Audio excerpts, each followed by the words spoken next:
to gain one, first of all, gaining the knowledge that I have as it relates to finances, money, and changing your financial position, and more so propelling me into a position where I can then share the education, share the wisdom, share the skills, and so on that I've gained over the years.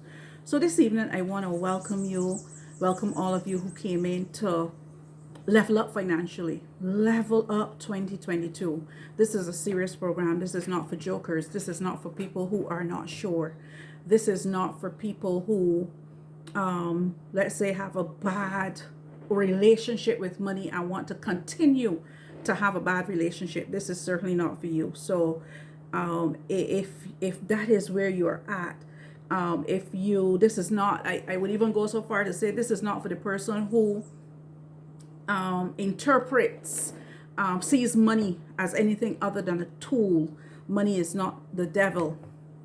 Money is not the devil. It's a tool, just as we would have tools in our homes, a hammer, a knife, a thing. Money is just a tool. So this evening, my goal is to help us to transform. Like I said, just to do just a brief introduction. My name is Cheryl Outram, and my coaching over the years, I've done a lot of work very, very quietly with people. And I've decided this year that I'm going to get back into the game, get back into the ring, get back in, not in the quiet behind the way scenes that I've been operating for a few years, but to really get back out there, full out, to play full out, to get back out there front stage. And I want to take some people with me, and that is what this is about. All that I have learned, all that I have done, I want to be able to pass on those skills, the wisdom. I want to create a community of like-minded persons who are serious, persons who will hold each other accountable, persons who want to have a positive money mindset. So welcome to Level Up 2022. And one of the first things that I want to get out there is what you are in for. What's in it for you? I think that's one of the first questions that most people have when they're signing up for something. Some of you are here, but you might not have signed up yet. You might not have completed that application form. You might not have gone that step yet. So for those of you who haven't done it yet, who haven't made that full commitment, who don't know, I want to share with you in a very simple way what it is that you are signing up for.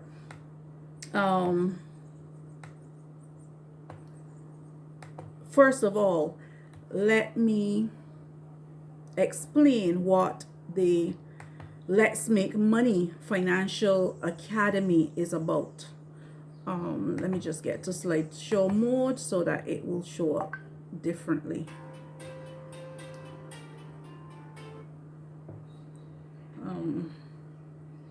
All right. Sorry about that. So can everybody see my screen? Can you see my screen?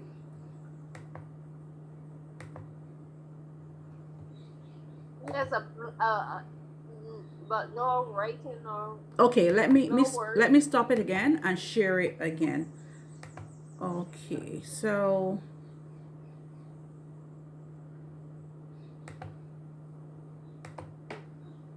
can you see it? Yes.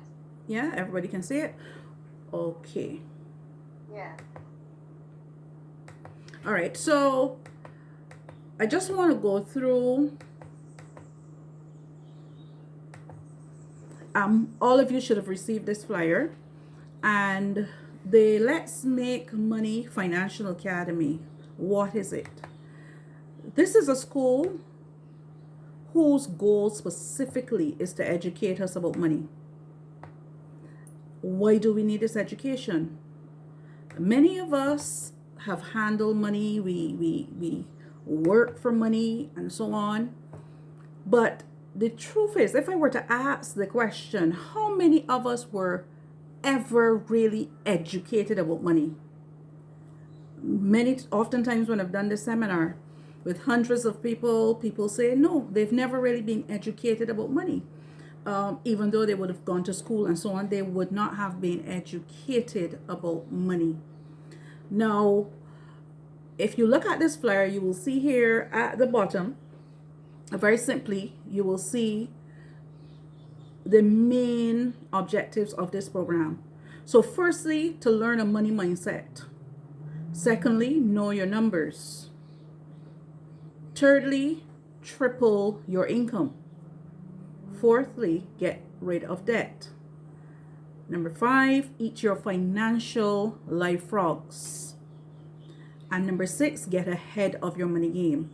12 weeks, a PAC program, but a program that is guaranteed to give you the skills, to give you the strategies that you need to take you to the next level.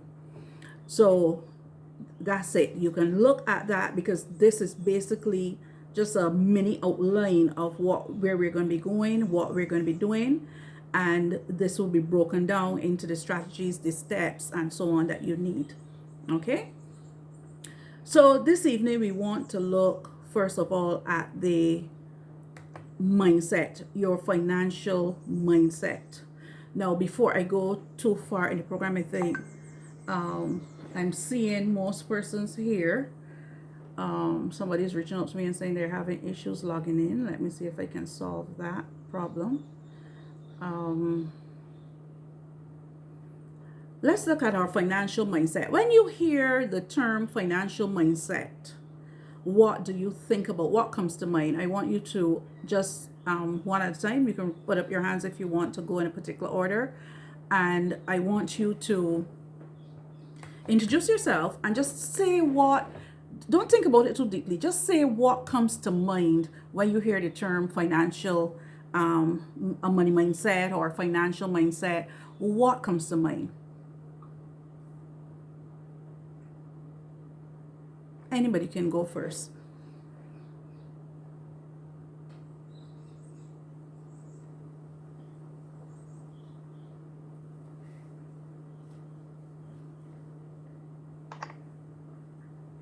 What? Thinking of ways that you can handle your money, how you spending it, things that you're doing, and how ways you can cut costs. Okay, so you said thinking of ways how you can handle your money, what you're doing, and how you can cut costs. Yeah. Okay, all right. Let me give you the opportunity to introduce yourself briefly. Go ahead, Bernard. Yes. Good evening. This is Bernard Leach. Um, I've been in finances for about 30 years. Worked with several major companies in New York, uh, Georgia, different places. Marketing director, mortgage broker, investment broker, uh, and now I'm doing something else that I would uh, probably talk about later. Yeah. Okay, thank you. All right, anybody else? What comes to mind when you think of the term money mindset? What comes to mind?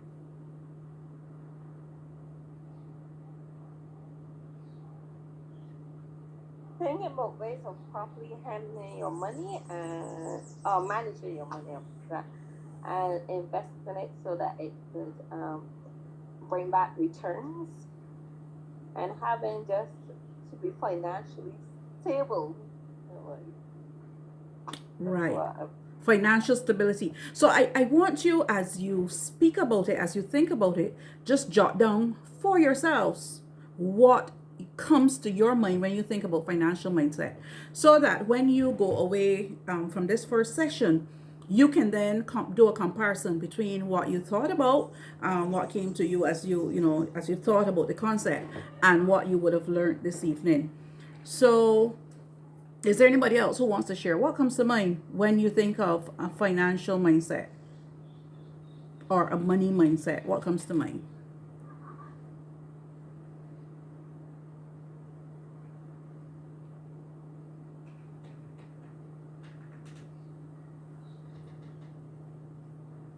Anybody else?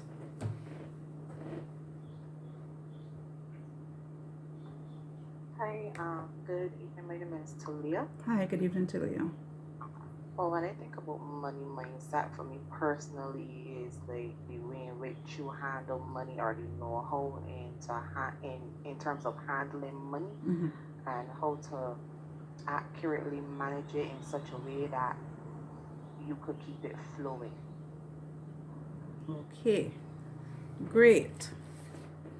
So, if I were to ask another question, do you think that you have a positive money mindset? Do you think that you have a positive money mindset? How would you categorize it? How would you describe it?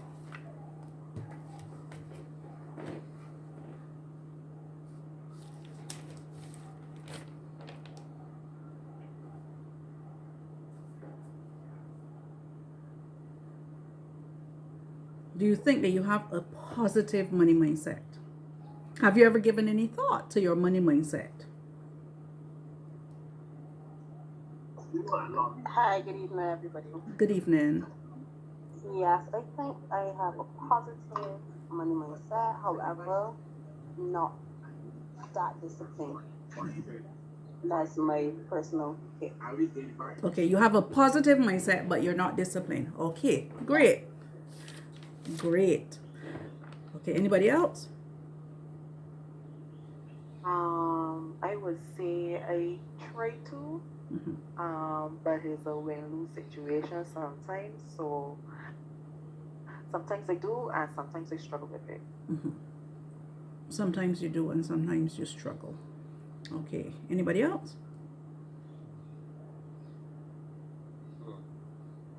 I think it's difficult for most of us to create that positive mindset because we went to school to learn about Jack and Jill went up the hill, and we all remember that. And we were taught a whole lot of stuff that meant nothing to us in our finances. We have not been taught in school how money works, the significance of money, how to accumulate money. We've never been taught those things. We've taught to get a good job, be a secretary, be a doctor, be an attorney, but never. You have broke attorneys, you have broke doctors. Why? Because we've never been taught how to handle money. It's So true. when asking that question, it becomes very difficult for most people to answer. Um, that's the way I see it. Okay. All right. Anybody else wants to weigh in on that question? And I support him. Good night. I totally agree with Bernard because you may have your money set out to do certain things, and then something else crops up, and then you have to swear off of what you had planned in the first place. Then saving money you would like to save, but you can't ever save because of whatever um whatever fallbacks or setbacks, so to speak, may happen to coming to with. Okay. All right. In other words, you fall into the financial traps that are Mm-hmm. set for us. Yes. We fall into the financial traps. And if you look at it, my mentor told me the very first time, he says, pay yourself first. You work, pay yourself first. I said, pay myself first. If I work, why pay myself work first? The money is mine. But that's not what he meant. He meant that the first check you get, every check you get, you take a portion of that check and you put aside. All right, and that's why we tend to give 10% to the church, but we never keep anything for ourselves. We have to put away a 10% for ourselves as well, for what we call a rainy day fund. And that doesn't happen. So we fall into the financial trap. We got cable, we got light bill, we got cell phone bill, we got water bill, we got car bill, we got So we're not working for ourselves. We're working for other people. You, so that's it. We never have enough money then to save. We say, well, I don't have enough to save.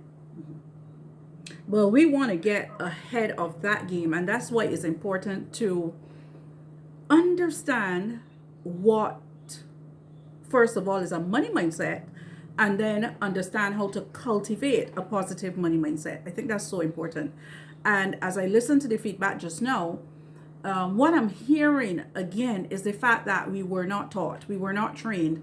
We somehow, as Mr. Lee says, we get caught in the traps, the money traps that would have been set for us. And oftentimes we're not even aware that it is a trap. So this evening, what is a money mindset? A money mindset is an overriding attitude that you have about your finances. It determines how you make key financial decisions every day. It impacts how you achieve your goals. A positive mindset allows us to take the steps to succeed financially, while a negative mindset breeds emotions that prevent us from taking action. And as simple as it sounds, these three things are is a summary of what we need to understand about that mindset. Because this evening, what we want to do is, first of all, be aware of what our current money mindset is, and we want to take the steps to change that mindset. That's the first thing. If we're going to be successful in the money game, it has to start in the mind. We have to take those steps. We have to understand, first of all, how we really think about it. And one of the things, analogies that I use when I'm dealing with money and I'm talking about the relationship with money, is that I present money. I think of my money as a relationship similar to what I would have with a person. Have you ever had a relationship with a person that you don't like, or you didn't like? Is there anybody here right now that is in a relationship with somebody they don't like? Now the person's right there with you. Please don't say yes. Right? But think about it. Sometimes we are in relationship with people that we don't like. Sometimes we are married to people that we do not like. It sounds crazy, but we do it. So when we think of our money, how do we think about it?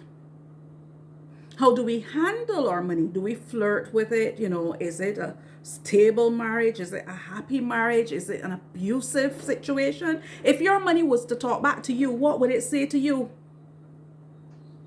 What would it say to you? If your money had to go to the police station, to the court of law, and file a report about you, what would it say to you? What would it say about you? What would it charge you for? Okay, so that is how we want to be thinking when we are thinking this evening about our money mindset. So what do you believe about money? We act from our beliefs. What you believe about money determines the result in your life about money. A belief is a thought you keep thinking until it becomes your truth. So ask yourself that question this evening. What do you believe about money? And these are some of the money reflections that as we begin, we want to be having. We want to reflect. We want to look back. Think about how much money you have. How much money you don't have. How much money you earn. How much debt you are in. And the standard of living that you think is normal for you. Ma'am, excuse me. Sure. Can you go back to the last slide, please? Sure.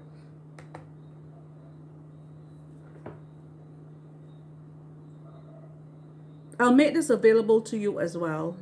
You'll have this in PDF form. Oh, okay. All right, you have it? You have what you want to have? Thanks for making it in PDF form. I can go ahead? Okay.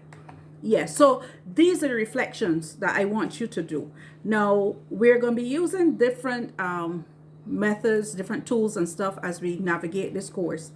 And as you do these reflections, you will see that one of the steps this evening will require you to have answers about these reflections. So think about it.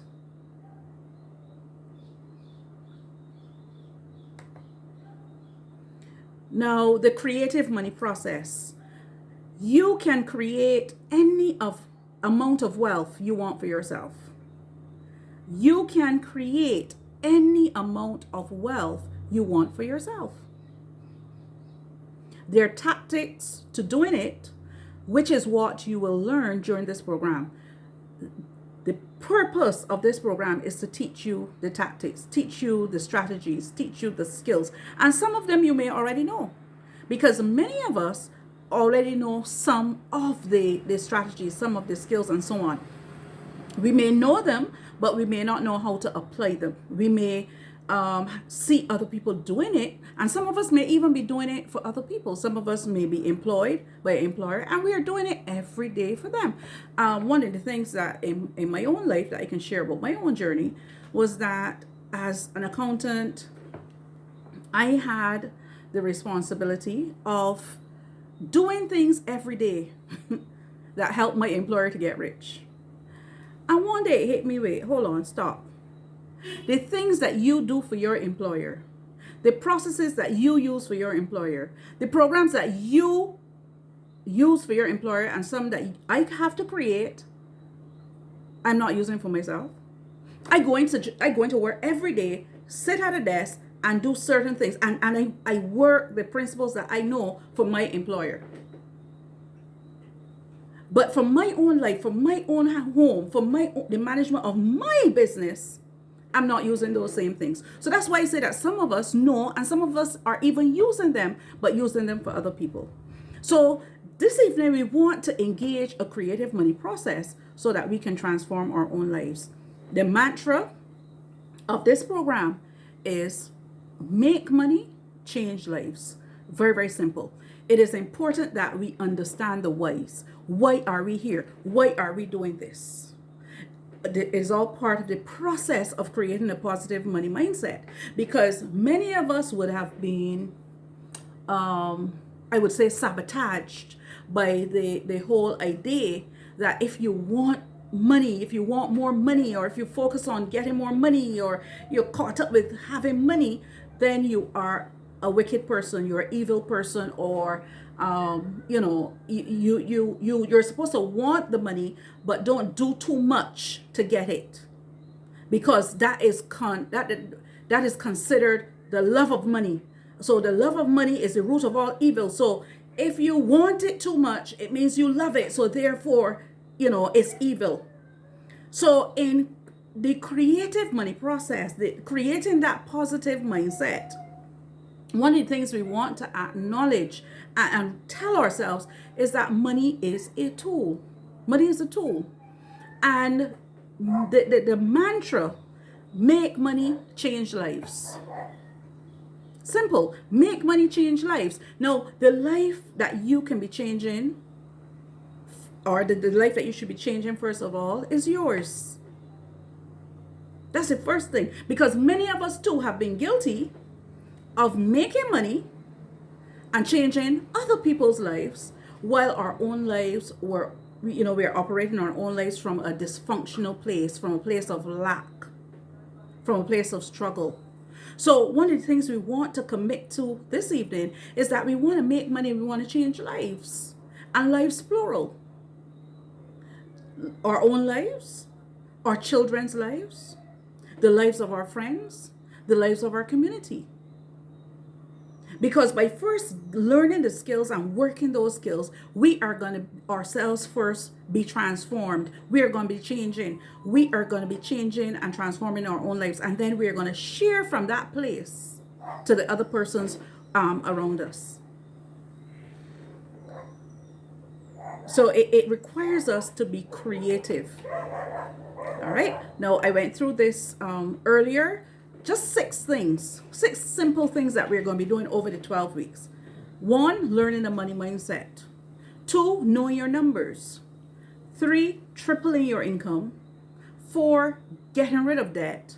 5, eating your financial life frogs. And 6, getting ahead of your money game. This is what we want to accomplish in the first stage of this program. Okay?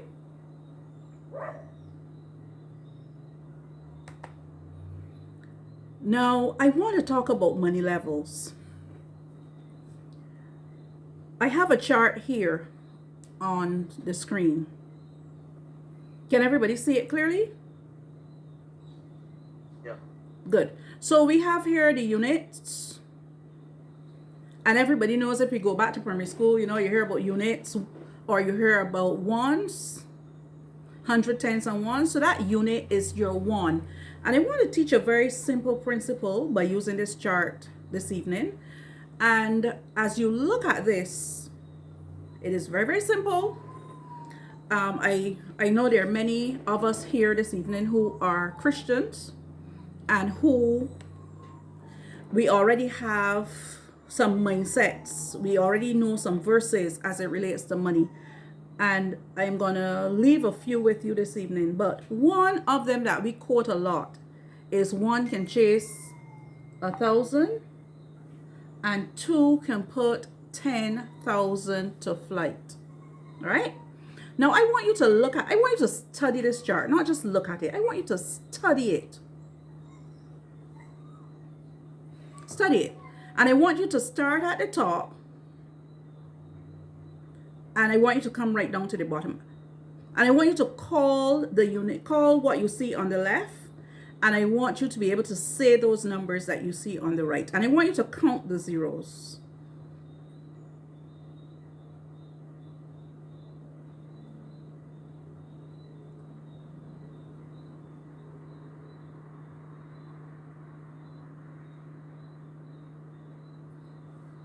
Okay? So we have on the left, we have our units or our ones, and you have 1. Then we have our tens. Then we have our hundreds. We have 1,000, 10,000, 100,000, million, 10 million, 100 million, a billion, 10 billion, and 100 billion. Now, I want you to look at the zeros and I want you to tell me what you notice.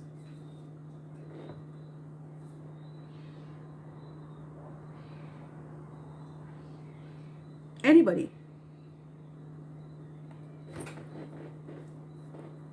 What do you notice?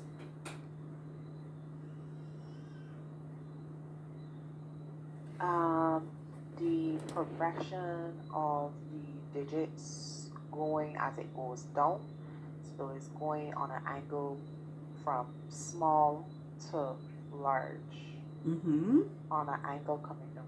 Yeah, it looks like almost like a triangle, almost like a pyramid-like structure, right? Yes. Yeah. That's one of the things I noticed when I look at it. It was like, wait, interesting. Anybody else? It's increments of zeros. Increments of zeros. And I would go from 100 to 1,000, just an additional zero. Repeat that again. Say that louder. In order to go from 100 to 1,000, it's just an additional zero.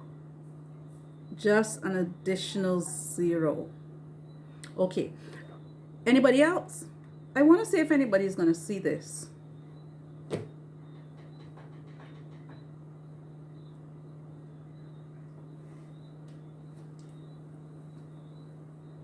Study that chart. Study this chart. Look at it carefully.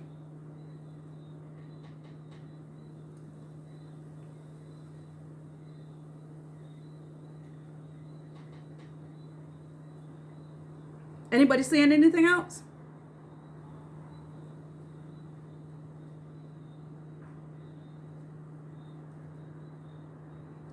Any maths gurus in the room? Now, I want to show you something really simple. And what I want each of you to do this evening is to identify the level that you are at. I believe there's a level here for everybody. If we have $1 right now, if all we have is $1, we're on the chart. If all we have is $10, we're on the chart. If we have $100, we're on the chart. If we have $1,000, we're on the chart.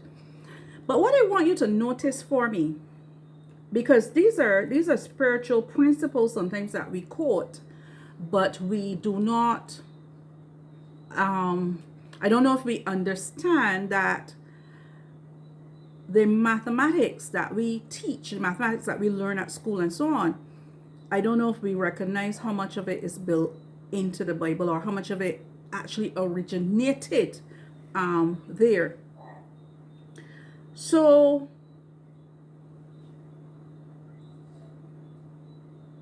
I want you to notice that every level, to get from the level where you have 1 to 10, 10 to 100, every level is just multiplying by 10.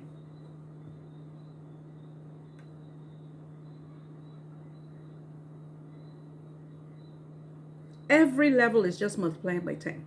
Now, what does that really mean? Can anybody tell me what they think that means?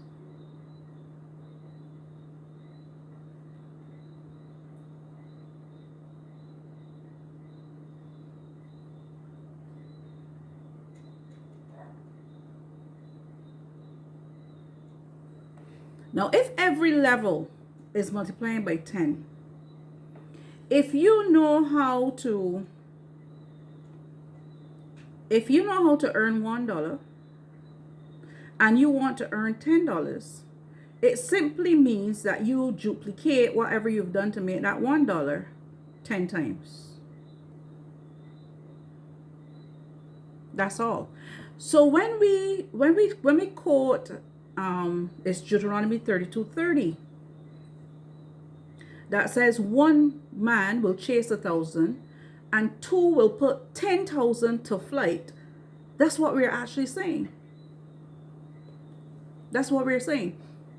So your every level, you're just duplicating by 10. And that's important. That's one of the first things that we must understand when we talk about leveling up and money levels and so on. We first have to understand this chart. We first have to get comfortable with the numbers on this chart. So what I want you to do is to identify right now, I am assuming that most of us know how much money we really have right now. So on average, I want you to choose the level that you are at, because going through this program, we want to triple that income that you have right now. So you can identify your money level if you want to identify it weekly, if you want to identify it monthly, if you want to identify it annually. Doesn't matter. However you want to identify it, we're going to work the numbers. But it is important that you identify the level that you're at. At this present moment, which level are you at? Very important. If all you have is $10, that's fine. If all you have is $100, that's fine. Because what I want you to understand about the levels is that regardless of where you're at, everybody has to do the same thing to get to the next level. Everybody's doing the same thing. To get to the next level, you have to multiply that level by 10. Okay?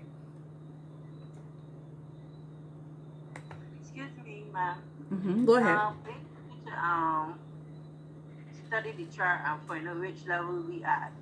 This means physically and non-physically.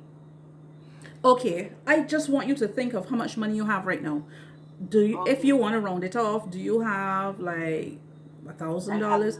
Or even if you don't want to think of what you have in terms of saving, if you can think of what you earn So are you earning $2,000 a month? Are you earning $3,000 a month?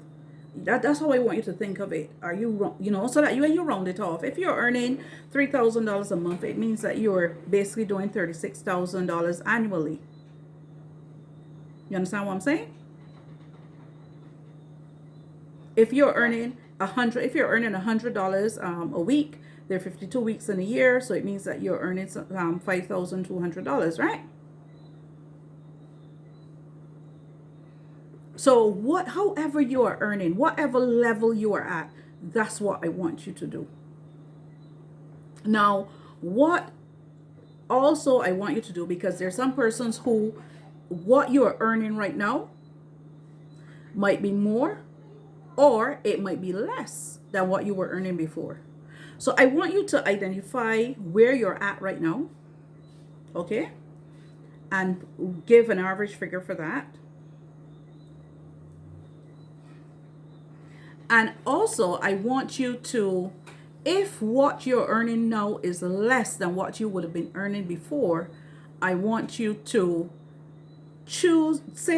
write down what that average figure was that you were earning before. I want you to identify your highest income that you would have earned throughout your life. So that we have certain benchmarks to look at where you are now and the highest amount that you would have earned throughout your life. So if you want to, again, do it weekly, if you want to do it monthly, if you want to do it annually, whichever is comfortable for you, we can do that.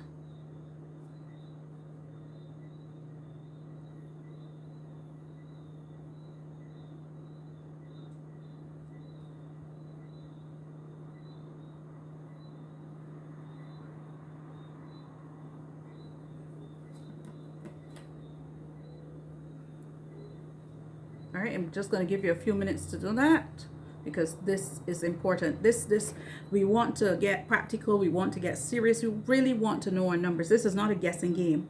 As long as you step into this program, you're no longer guessing about your finances. Okay?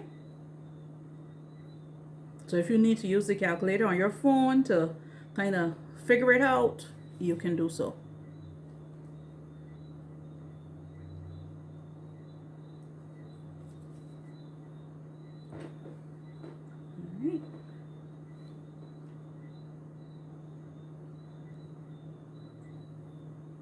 So, for example, when I was working in corporate, the highest amount that I would have earned would have been $180,000 yearly. That's what I would have earned in corporate, and that would have been about $15,000 or so a month. Yeah. And that would have come also from different streams of income, not necessarily one stream. I could do 15,000. Sometimes two streams of income would give me that. Sometimes when I was in, working as a financial advisor, sometimes I would even blow that figure based on the type of investments that people would make. Okay, so that's my cap. And the reason why this is important is because if you know what your ceiling was or is, if you know, look, this is the most amount of money I've ever made, it means that you have the potential, you have the know-how, you have the skills in terms of how that money was made. You might have been working for somebody, but it means that you know what that entire organization, the structure, the system, you have an idea as to what was required to get to that level. Because what we want to do this evening is to be very practical about where we are and where we want to go and how we are going to get there. Okay? So if there are some of you who are able to, I want persons to be very transparent and to share. If there's somebody who can share, listen, when I first started out in life, this is where I was, this is how much I was earning, and this is what I'm earning now, and this is what I want to earn from here on in. Is there anybody who can do that?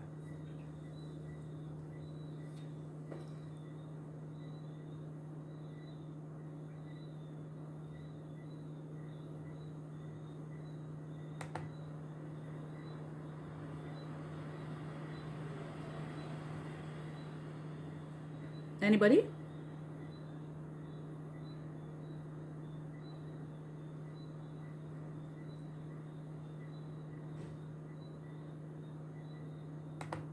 I probably have to go too far back to start. It got to the old time that we have. You know, Well, just narrow it down. Just go for the highest and the lowest. I think I remember my first job working here in Barbados was $11 was $11 a week,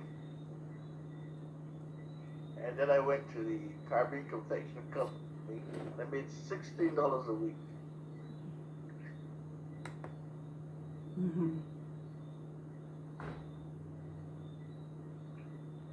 Okay. So, and now, where are you now? $3 a week, Hmm? and you had to be pretty strong to knead the candy and put it in the machine.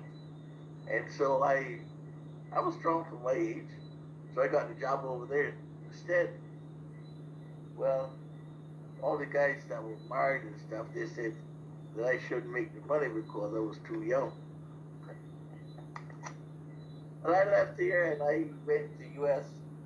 and my first job, when you talk about having a money mindset, I was thinking, you know, uh, people try to make you believe that you should always be content with what you got, but you have to be discontent when you have a mindset to move forward and say, I can do better, I can do better, I can do better.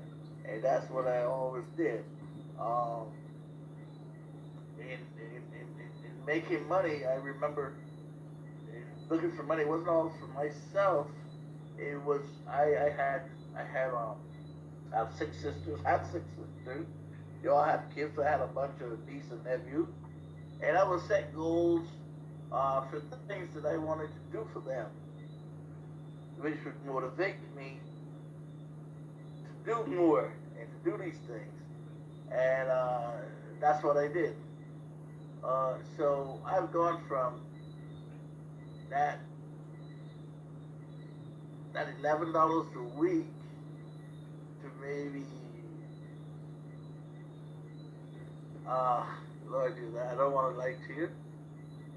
I left my company and then I went back and they decided to pay me $150 an hour to teach them what I knew not, what they told me I didn't know.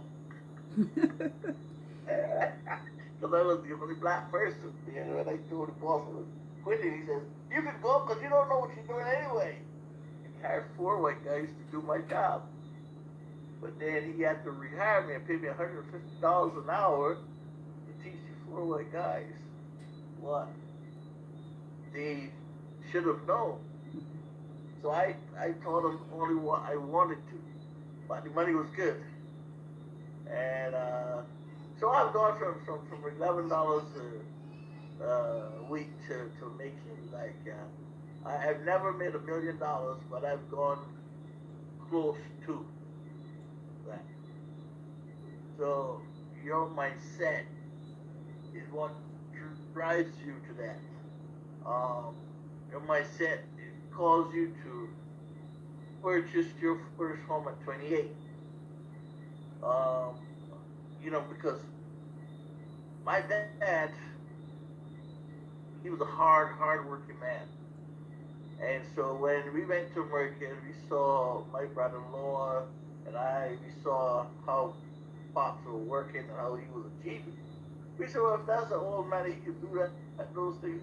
We can do twice as much. And that's why we accomplished the things that we have, all because of the mindset that we had. And but everything that you can think of, you can accomplish. Every and anything you can think of, we've done that. So, but it all starts with, like you said, your mindset. Mindset, understanding money, understanding. Well, I wasn't a good person with money because I made money by giving it away to a lot of people. You know, like the other day I was in the store and guy was showing me some money and he said, oh, okay, I got, okay, put it back. And I said, don't worry about it. Take your groceries and go, man. I paid for it.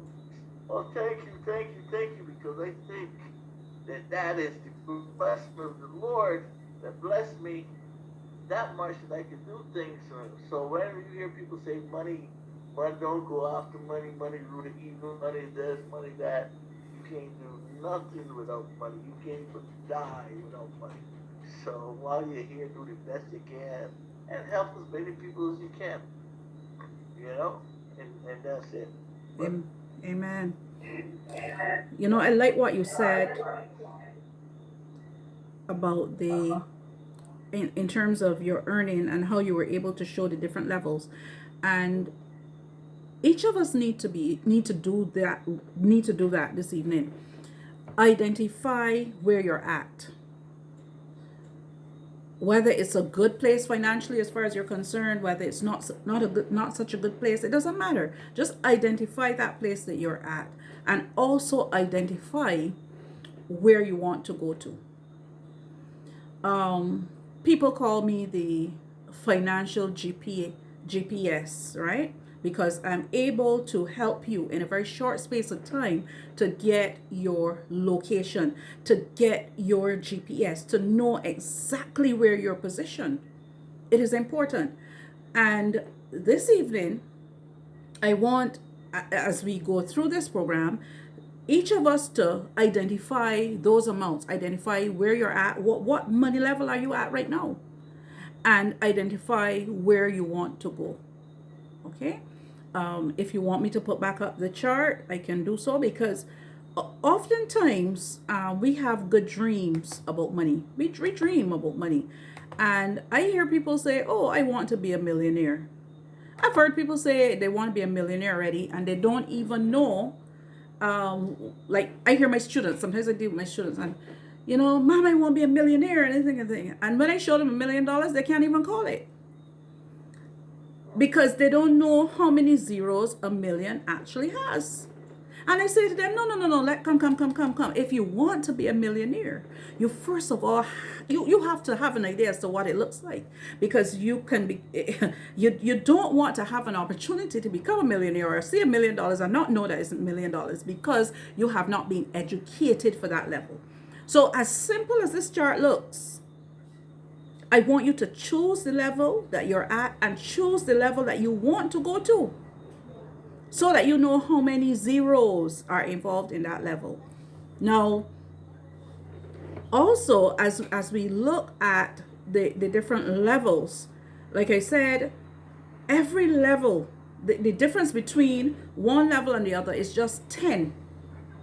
It's just 10. So I'm going to teach you this evening the strategies, and we're going to go into some of the strategies. But before we do that, there's a questionnaire that I'm going to give you that you can complete. Now, some of the struggles that we have with money as it relates to our mindset is the fact that we have not been properly taught. We have not been properly taught. Even spiritually, even for those of us who are believers, who, we quote scriptures, and it should be the head and not the tail, and we quote different things. But really, when we really check our belief system, we don't believe a lot of what we say. We don't believe it. And one of the things that, when I talk to different believers and I listen to the root of what they're really saying, one of the things that I recognize that has happened to us spiritually, and it's important to look at our spiritual beliefs, because those are some of the strongest beliefs that we have. And what I recognize that has happened to us is that we have not been taught the word of God effectively. The word of God is not effectual in our lives, right? Many believers that I talk to, when I listen to them, many of them are waiting for permission to make money or to make the amount of money that they think they should make. Many of them are waiting to be blessed or to receive something something. They're waiting for God. I remember one lady said to me, she's waiting on God to release her. And I said, release you from what? And if you can see the expression on my face, that's exactly it. What are you waiting on God to release you from? And she was like, I don't want to go run ahead of God, and I don't want to do the wrong thing. And I'm like, So as I listen, I'm hearing it. Negative money mindset. Even negative mindset about God.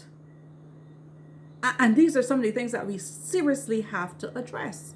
And I want to, for those of us who are Christian, and even for those of us who are not, because I believe that these are the spiritual principles. These are the Rhema words. These are the transformational words that we must get into our psyche if we're going to begin to change, regardless of where we are this evening, regardless of which level we're at, we want to change. And I just want to give you that verse, Genesis 1:28. Genesis 1:28. Can somebody look for it and read it for me? I think it's important enough that you on the other end of the camera, that you read it to me. It is important that you read it to yourself, that you say it. Each of you say and understand what that verse is actually doing for you. Genesis 1:28.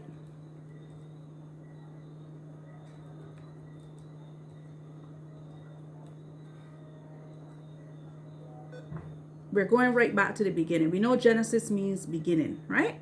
So I'm not even going in the middle. I'm not going at the end. I'm going to the beginning. So go ahead. If you have it, read it.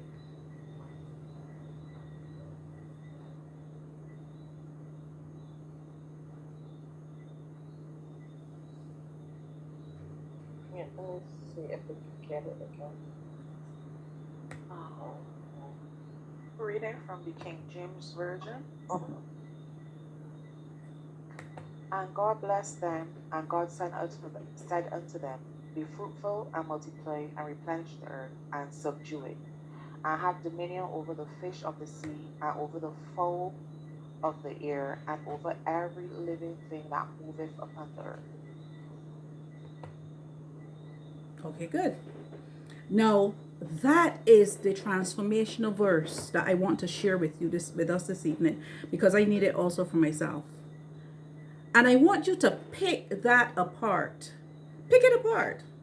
What's the first thing that God did? He blessed them. He blessed them.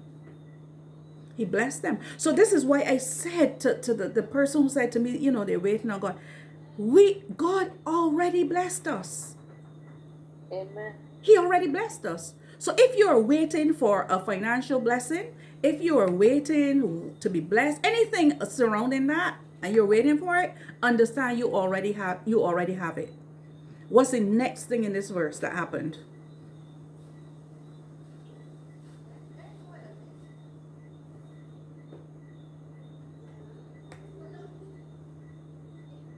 He spoke to them. He spoke to them. He gave direction. He gave directions. He gave a command, because sometimes we talk about the commandments, but this is a commandment. He gave a command. And what did he say? Be fruitful and multiply, fill the earth and govern it. Good. Be fruitful and multiply. When we hear that, what do we usually connect it with? What do we think of? A lot of people think about getting babies. Procreating. Exactly. Very often, that's the only thing that we connect that scripture with. Now, as we look at it this evening, is that the only thing that this scripture speaks to? No.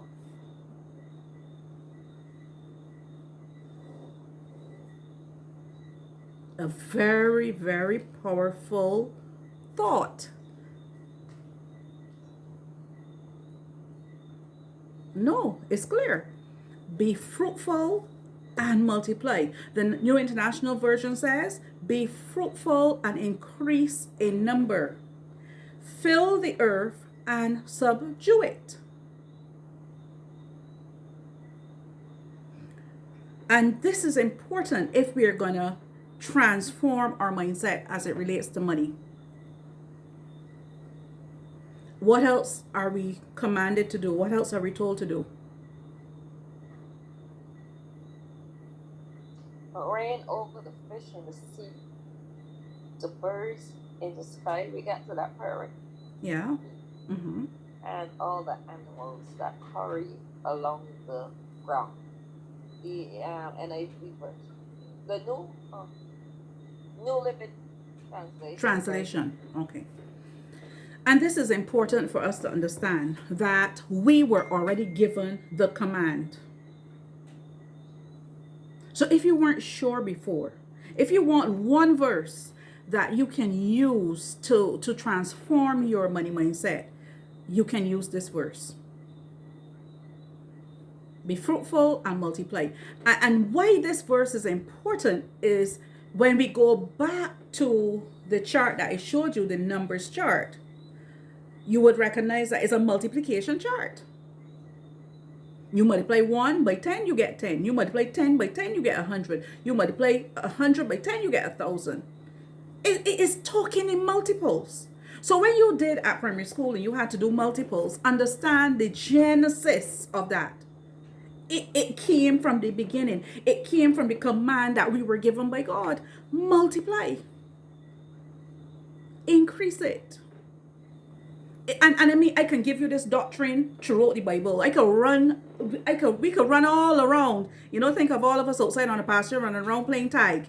We could run all around the Bible and we will see that this is a consistent doctrine in the Bible. When we look at the parable of the talents, right? The man who didn't do anything with his, the expectation from Jesus was that he was to multiply it. And because he didn't multiply it, Jesus took it from him and gave it to somebody else. But oftentimes we have a kadir attitude to money. When we think about money, it's like kadir. And we come with such a passive and mild attitude to money. Jesus was not passive and mild about it because, oftentimes I challenge myself and I say, but hold on. Here is Jesus. We say, what? Gentle Jesus, meek and mild, right?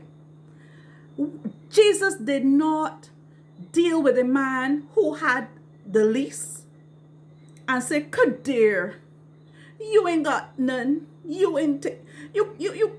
I can take from the others who have and give you some of theirs. Jesus did not approach it like that. He was radical. He was aggressive. He was no nonsense. Matter of fact, I'm going to take this from you and I'm giving it to the ones who got money or who got more. Is that how we often think about Jesus? Because again, Cheryl, we really don't understand what we have. We don't understand it. We don't understand. Because the guy that had 1 talent, his probably was worth more than the one that had 2 and the other one that had 3. But he was counting 1. He didn't look for the value of it. So that's why he did that. He thought 1, that means I'm beneath the guy with 2 or 3. Mm-hmm. But he should look at the value of his talent. Mm-hmm. And all of us have talents that we ignored. Mm-hmm. All of us have talents that we ignored. And that's what keeps some of us in the spot where we are. We have to continue to look for ways to explore our talents. Look inside yourself. Mm-hmm. What are my talents? What can I do with what I got? Mm-hmm. Because if you're a true son or daughter of the king, you have to be a queen or a princess or a prince, something, Mm-hmm. royalty. But if you carry yourself like a bad person, eternally, that's what you're going to get. So we're just confused. We need some direction and to get our feet fast into the ground so we can move forward in the direction to go. But everything that you said, the directions are there. We know it. We know it well. But I guess we need to win if we're going to become a real rate that hey, you are in charge. And even to you, I give you the talents. I give you everything. And some of us use ours, find ours, and use it. Some of us never ever find our talents. So It's true. It's so true. And as we go through this evening, and I want this first session to be very reflective and for us to do a lot of soul searching, because it is an important principle. Too many of us are suffering. Too many of us, and I include myself in that group, from the perspective that I too want to move past the point that I'm currently at. I too want to maximize my potential. I set myself some goals in 2021, and by God's grace, I recognize that I achieved those goals. And when I look back now, I use my church prayer journal. I have a women's prayer journal, and I use my prayer journals oftentimes to write what it is. I write my prayers. And so if it's a financial goal, if it's something I want to do, I usually write it. I pray about it, and I put it in that journal. And at the end of the year, when I saw my finances, I wasn't looking at the journal, but quietly the Holy Spirit reminded me, this is what you prayed for. Go back to your prayer journal and look at what you asked God for. And you know, when I looked at it and I saw that I had achieved what I asked God for, you know what hit me? You know how I felt? Can anybody guess how I felt?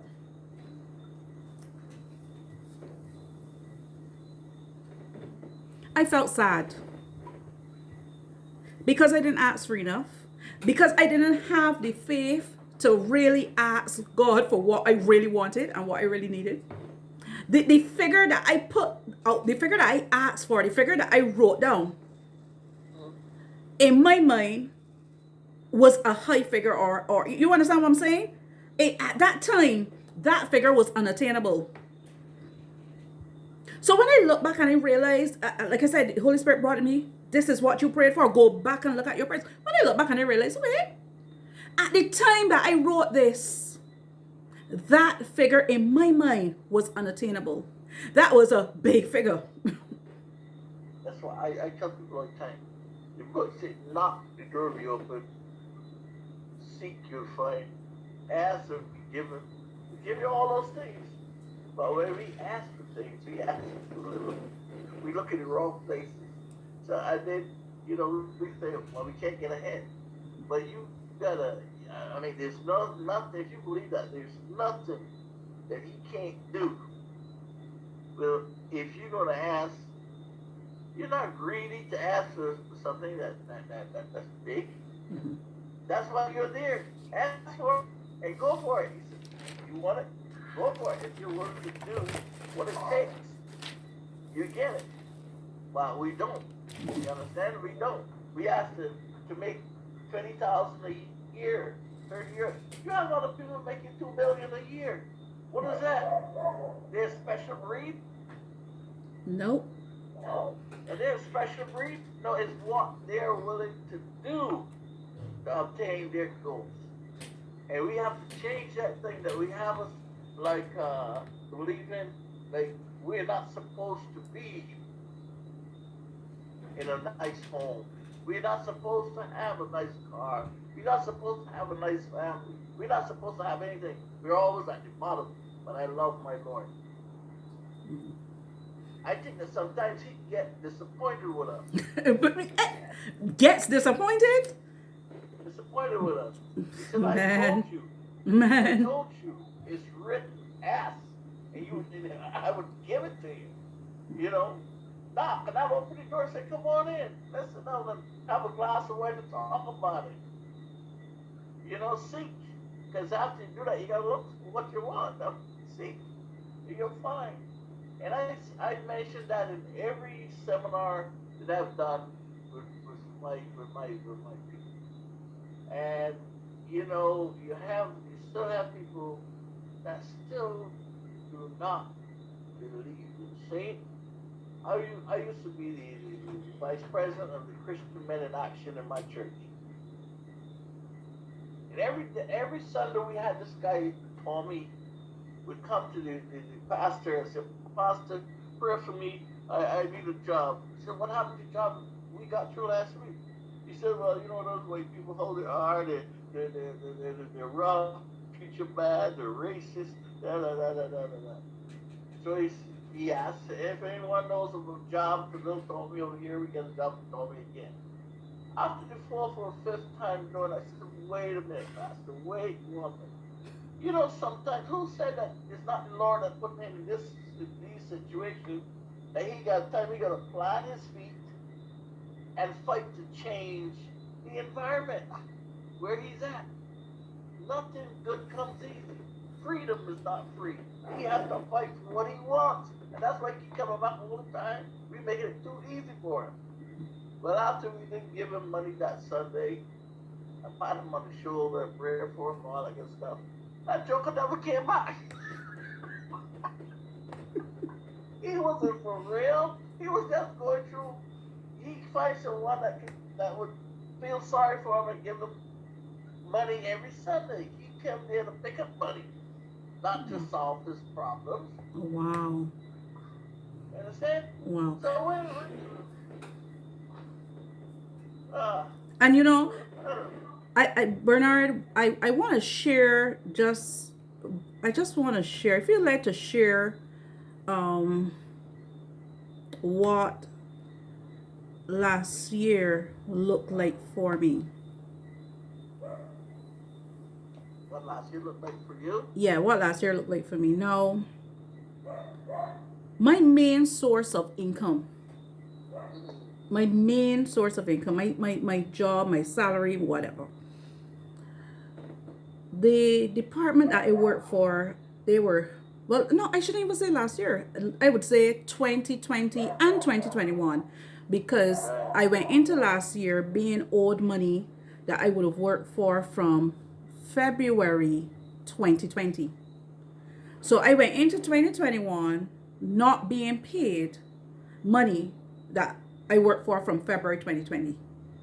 Okay? And they were experiencing, because a number of things happened. After elections, a lot of cuts were made in the departments. They changed the system. They implemented some new money system in government, and a whole set of things were happening, and there was a whole backlog and all sorts of things. So I went into 2021 like that. And even though that was the issue, where I was owed money from February 2020, I still had to keep working. So imagine I'm in 2021 and I'm working, and now I'm still getting work. And I want to share the story, and I hope that you can grab the nuggets from this. So I'm still getting work, but I'm not being paid. So 2020's money is owed to me. I'm doing more work. 2021 is adding on to that. And I'm in 2022 and I haven't gotten all of it yet. So check what happened. That situation forced me to come to a place where I forgot about that money, or I treated that money as though I don't have it. It wasn't there. They can't cry about it. It is not available to me. Okay? And I had to then find other ways of earning that would somehow supplement or keep me going or replace that income that I would normally depend on. And what happened? A number of things, because we're talking about mindset. I had to change my mindset, one, from believing that every cent that I work for should be available to me to touch and to spend. That's the first thing I had to get accustomed to, because knowing that I had worked for it is mine, yes, but I can't touch it. I don't have it. Now, for me, coming from a financial place, that's a problem, because when I have it and I put it wherever I want to put it, I invest it. My money is growing. When whoever has my money, they're growing. They're using keeping my money, and it's growing for them. So it was a problem for me. No, so that's the first thing. I had to change that mindset. Every cent that I work for shouldn't or doesn't have to be available to me at that point in time to touch and to spend. That's one. Right. Now, I remember my father taught me a simple principle. This is how Daddy did it. Daddy said, listen, when you get paid, don't break your pay pack on the street. When you get your pay packet, take it home. Take it home. Take it home. That used to be real. That used to say, no, it's bad manners. It's like meeting somebody on the street, and you and the person, like how you would say courtesy, etiquette. You don't eat on the road. You don't. He was very serious about it. Don't break your money on the street. It's rude. It's wrong. Don't do it. Bring it home. Train yourself to keep money, to spend money that you had from before. Let money meet money. So changing that mindset about the money that belonged to me, rightfully was mine, and getting comfortable with that. It is from that experience in 2021, let me see if I can remember the exact date. It probably was around August, September, coming on near to the end of the year. I remember I called one of because I had gotten so accustomed to hearing all of my colleagues say, but they ain't getting the money, nobody ain't getting the money, but again, I just was like, forget about it. Like anybody, I got to pay my bills. So if you're not getting it, don't cry over it, don't think. You can't shut down, you keep going. You find other ways. And that would have pushed me to a different place. But around August, September, when I called one of the clerks and I was talking to her and she was talking to me, and this is another mindset thing that we have to look at, having the right attitude. Now, there were some people who were getting on and carrying on and real offset and letting everybody know and writing different people and things. And I decided, no, you know what? I will not see the forest just for the trees. Now, yes, the money is the trees. That's the important part of the forest, right? When you look at the forest, you see the trees. But there are other things in the forest. There are the little animals, the thing. There's the manure. There's the soil. There's the leaves that fall off the tree, the dried leaves. There's so many other things in the forest. And I decided I'm not just going to say it for the trees. I'm not just going to say it for the money. I'm going to remember the times when there weren't many challenges and I was paid properly. So the attitude that I had then, I'm going to have now. That's number one.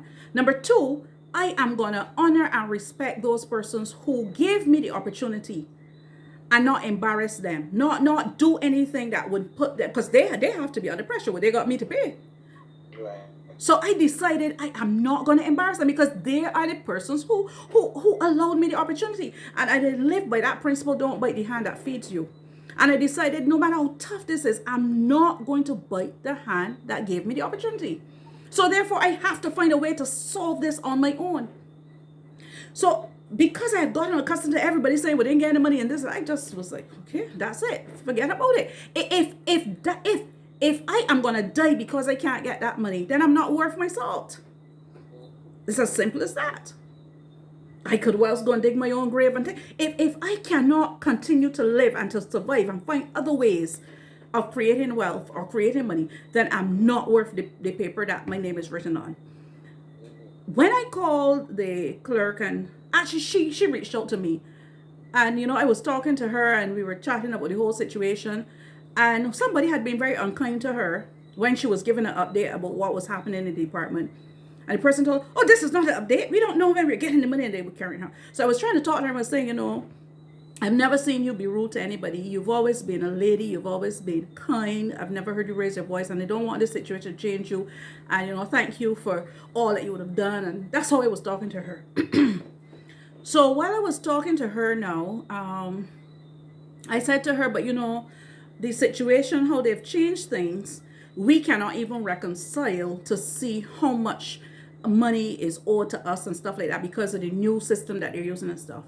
So I said, well, Um, I haven't been paid anything since I'm owed for February. I haven't been paid anything since the January payments and so on. I'm owed from February 20. She said, "You, yeah?" I said, "Yeah, I haven't gotten any money." And she said, "No, but money would have gone through for you." I said, "Oh, gone where?" And she went to the system and she said, "Listen, hold on." And she started calling out some things that went through for me. And I was like, "Wait, where?" And she said, "To your bank account." I said, "Wait, which bank account?" And when she gave me the bank account number, it was a bank account that I had closed. So apparently it had gone to the account, but because it was closed, it went right back to the treasury. And it was that situation that allowed me then, because I would have shifted my mindset, because I had a different attitude, I was able then to come in 2021, the exact figure that I prayed for, that amount of money then was placed there without me having to touch that, because I had already created other streams of income. It didn't happen easy. It wasn't it wasn't a straightforward process. Nobody came and waved a wand and said, "Hey, I'm gonna give you this and I'm gonna bless you that." No, it was wrapped in sandpaper. It was rough. I see some of my students on here. I'm sure y'all couldn't have even told how rough it is, but it was rough. It didn't come wrapped in gift wrap paper. It came wrapped in sandpaper. So out of that experience, other income streams emerged, and that income stream then came in a time where I didn't, as Daddy said, I didn't have to break that pack. I didn't have to touch that. And as I thought about it, I said, but you know something? When we talk a lot about the different races, we talk a lot about the Indians, especially for those of us who are local here in Barbados. We look at their lifestyles. And one of the things I recognize about them is that they always make sure that they sell so much, that there's so much money to be collected, that they don't even have to be anxious, or, they're not going to die if 100 people in the neighborhood or in the community don't pay them anything on a particular, they're going to come and ask everybody yes for a payment. But you're not going to see a coolie man out in the road. Well, they say the coolie man thing is derogatory, but you know what I'm talking about. You're not going to see an Indian salesman out in the road holding up your clothes and telling you about your mother and that kind of thing because a couple of people didn't pay. You understand what I'm saying? One of the primary reasons for that is, again, we got to learn from these people that his product that he sold you for $150 only cost him 10 cents. So the first 3 payments you pay him or 2 payments you pay him, you already got paid 3 times for that. All the rest of the money is gravy money that you just write around and pick up. So if you pay me fine, you don't pay me fine. I already got my money. And we have to learn how to double and quadruple. Know our numbers. Know our numbers and do those things. We were cloned to be spenders. You understand? We were cloned to be spenders and not savers. And when you were talking just now about bring your money home first, you should be teaching all the men to do that. Teach all the men to do that. Because the first thing on Friday you need is 4 for 10. I was talking to a couple of them here, 4 for 10. Or the club. Oh, you work for 4 for 10? Yeah? Or the club. No, man, I'm talking beer, man. Come on, fellas, come on. But yeah, you don't have $1 to spend. Do you have any kids? Start a fund for the kids. Start doing something that can make things better. 4 for 10, 4 for 10. It's not good. And see, everybody knows how to get your money out of your pocket. You work for it. So yeah. And the other thing is attitude. When you went back to that lady, you spoke to her in a positive, calm, collective, and having a calm, collective attitude. It shows it worked things out for you. And you still have work from that person. But because of a misunderstanding, you would go in there and tell her about the mother and father, and the sun don't shine and all this kind of stuff. You would be out of there. And you'd never get another job in that arena again. Never. But so sometimes things happen so people can see who you really are. Mm-hmm. That's why things like that happen. Yeah. Who you really are. And coming out of that, as you rightly said, what it showed me, a quotation that I'll leave with you as well. Tough times shows you who you really are. Tough times shows you who you are. Yeah. Right? Yeah. In changing our mindsets, in transforming our mindsets, there are a couple of things coming out of that experience that I had that I recognize. One, see the opportunities in adversity. Yes. See the opportunities. And learning how to manage frustration. Because you have to manage that frustration. And to maintain a positive attitude. Because if you let it get to you, you would blow the whole thing. You know, all of those things are tests that you go through with people. Even with our money, we gotta have that attitude, positive attitude. You know, and sometimes we blow it, and like I tell you, like I was driving behind this guy. This not nothing to do with it, but I could see a fire engine coming, and I was in front of him.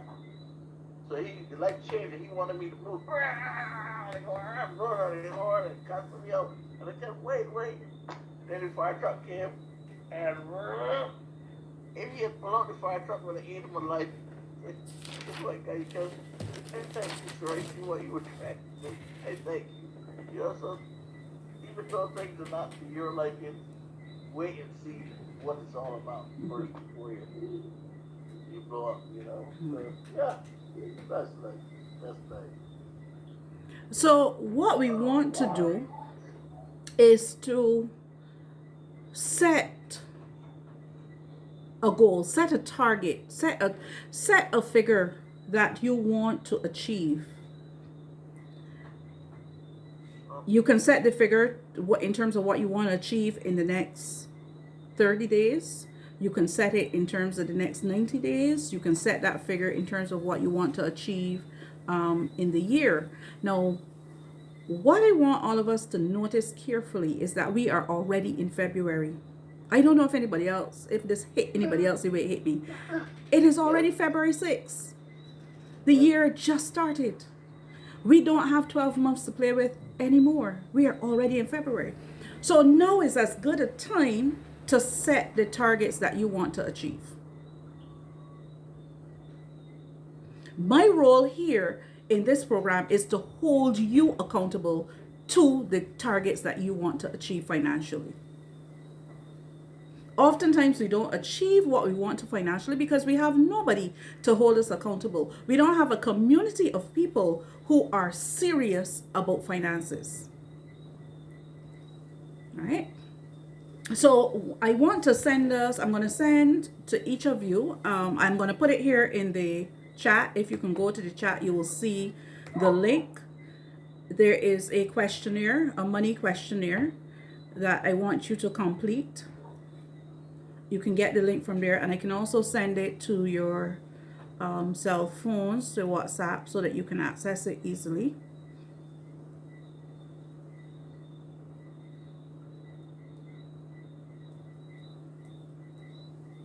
Let me know if you can see it in the chat.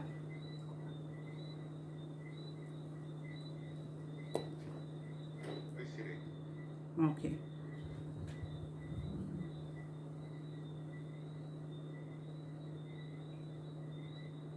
Okay, so I'll still send it to your phone so that you can have.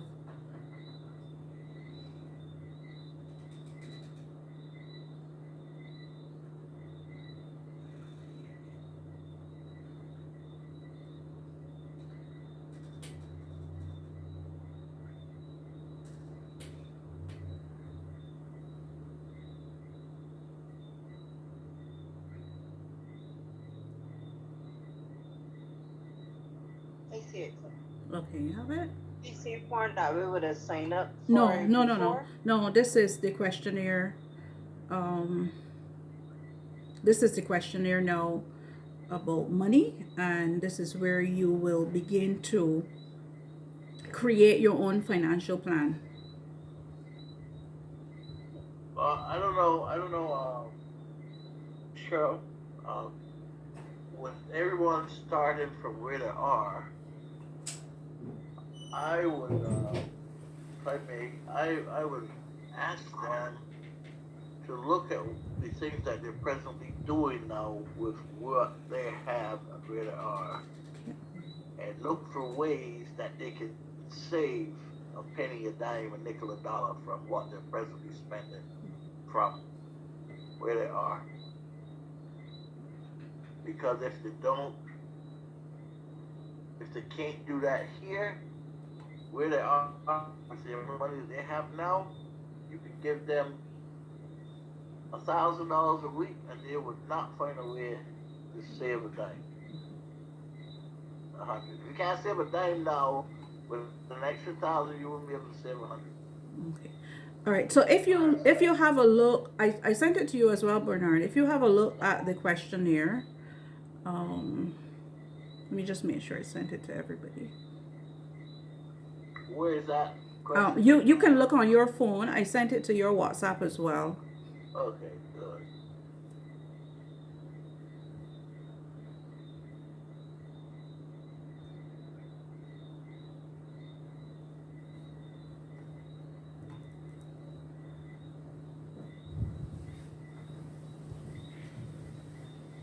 Okay, I think everybody should have received it in your WhatsApp.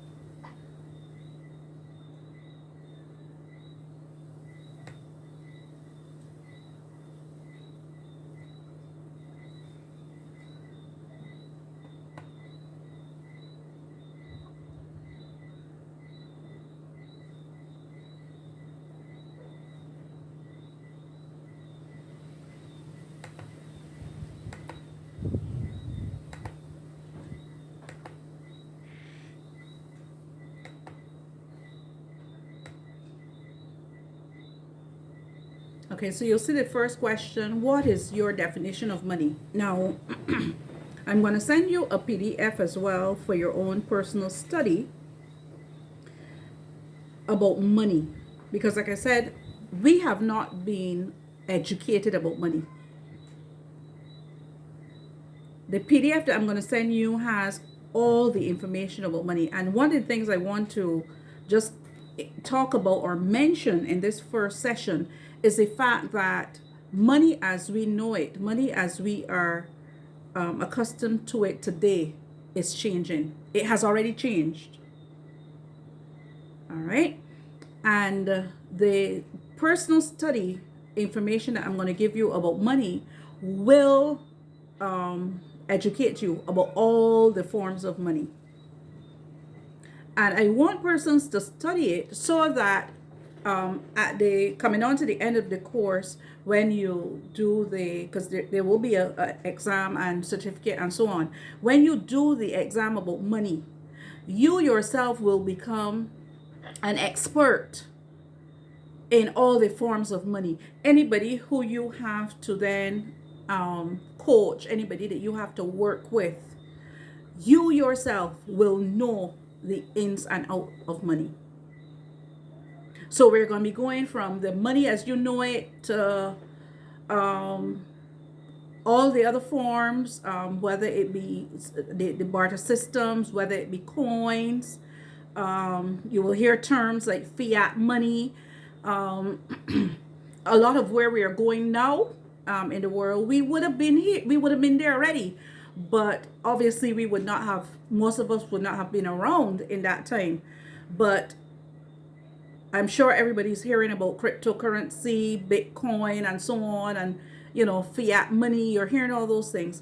But had we been properly educated about money, we would have already known about all those things and be able to go, into those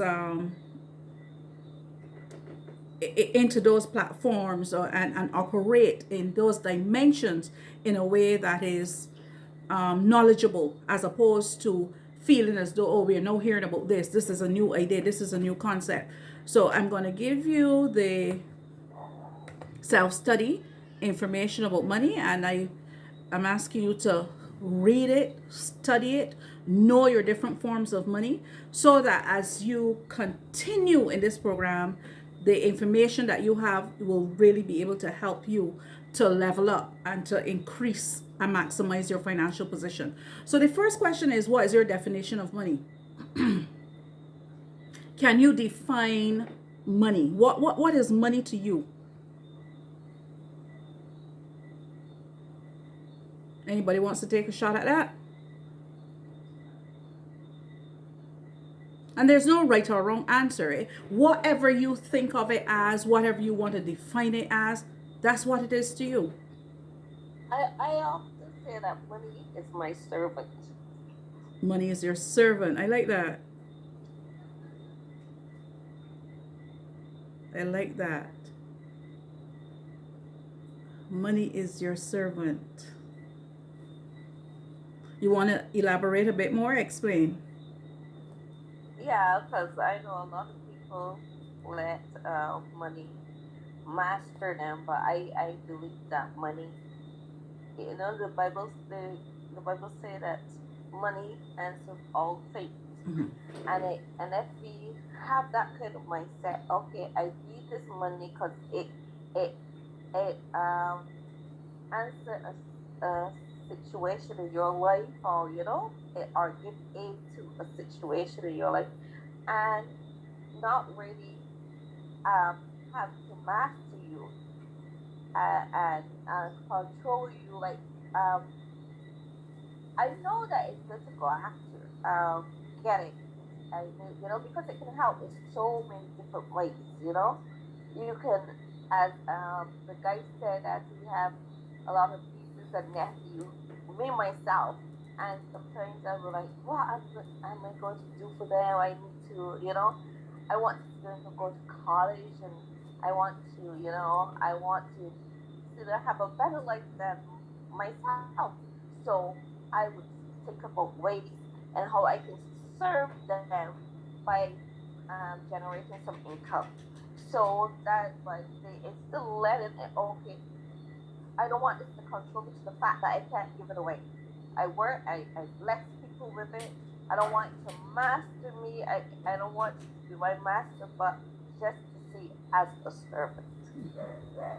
Okay.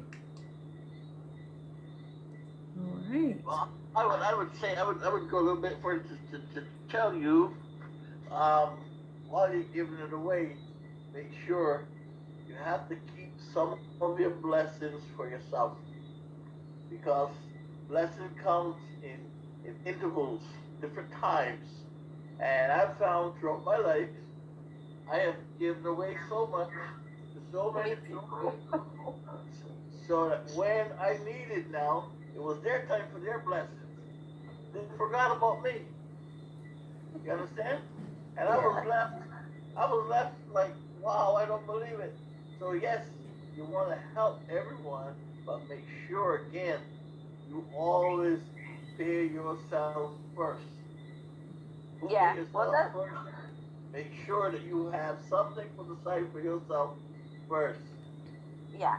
And that's why I'm here, because I am like you. I often give away everything that I have. I was like, oh You my can't help god. it. I would do that, like give away everything, and said, God, help me to stop doing this. And before I will pray that prayer, 1 minute, and then the next 2 seconds the phone ring. Oh, can you bring me something? Yeah, my last day, and I find myself just giving, It not makes even you feel thinking. makes Yeah, you feel I'm good programmed. to be able to help other people. Makes you feel good to be able to help other people. But we got to teach them that they have to help other people as well. You know, um, just don't do it. I just did it for the hell of it, but just don't do it without educating them the significance of helping others. because then you might have a permanent shadow follow you around just for the hell of it. And I want to say something to that. And for those of us who are here, if it is at all possible, I want you to do a simple action for me. If you can, I want you to go to your kitchen or wherever you store your teacups and your saucers. And I want you to get that teacup, get that saucer. I want you to get another container with some water. Enough water that can fill that teacup and overflow it. And I want you to do it because this is exactly what we're talking about when we're talking about changing our mindsets. I too have been guilty of giving away more than I should, more than I make, more, giving away the money that's supposed to be paying my mortgage. Okay? But to change our mindsets this evening, what we want to do is to get a teacup and a saucer. And this is what we're going to do. We're going to get another container with water. And I want each of us, now that teacup represents the money that we have, that empty teacup. So even if at this stage you have no money, that teacup is representative of the amount of money you have. And I want us to take the container of water and pour it into that teacup.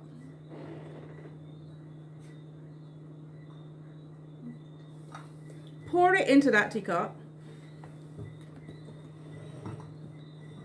Now, I'm not sure if you can see mine. Can you see it? Now, this is what we're going to be doing from here on in. Can you see my teacup? Yeah, we can see it, yeah. And if you see my saucer, it's very deep too. And this is intentional. Yeah. I'm not working with a flat saucer either. All right? So we're going to fill this teacup. The teacup represents the amount of money we have. So we're pouring money into it, yeah? And we're pouring and we're pouring and we're pouring. And because we have a saucer, we're not going to stop when the teacup is full. We're going to keep pouring money into that teacup. And you see what's happening?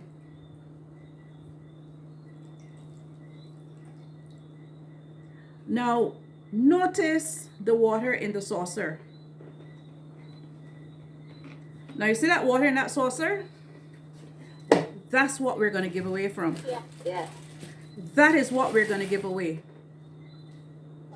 We're not going to give away from this teacup. We're not going to give away from inside this teacup. We're not going to give away if this teacup is not full. Fill this teacup, allow it to overflow, and then you're going to give away from your overflow.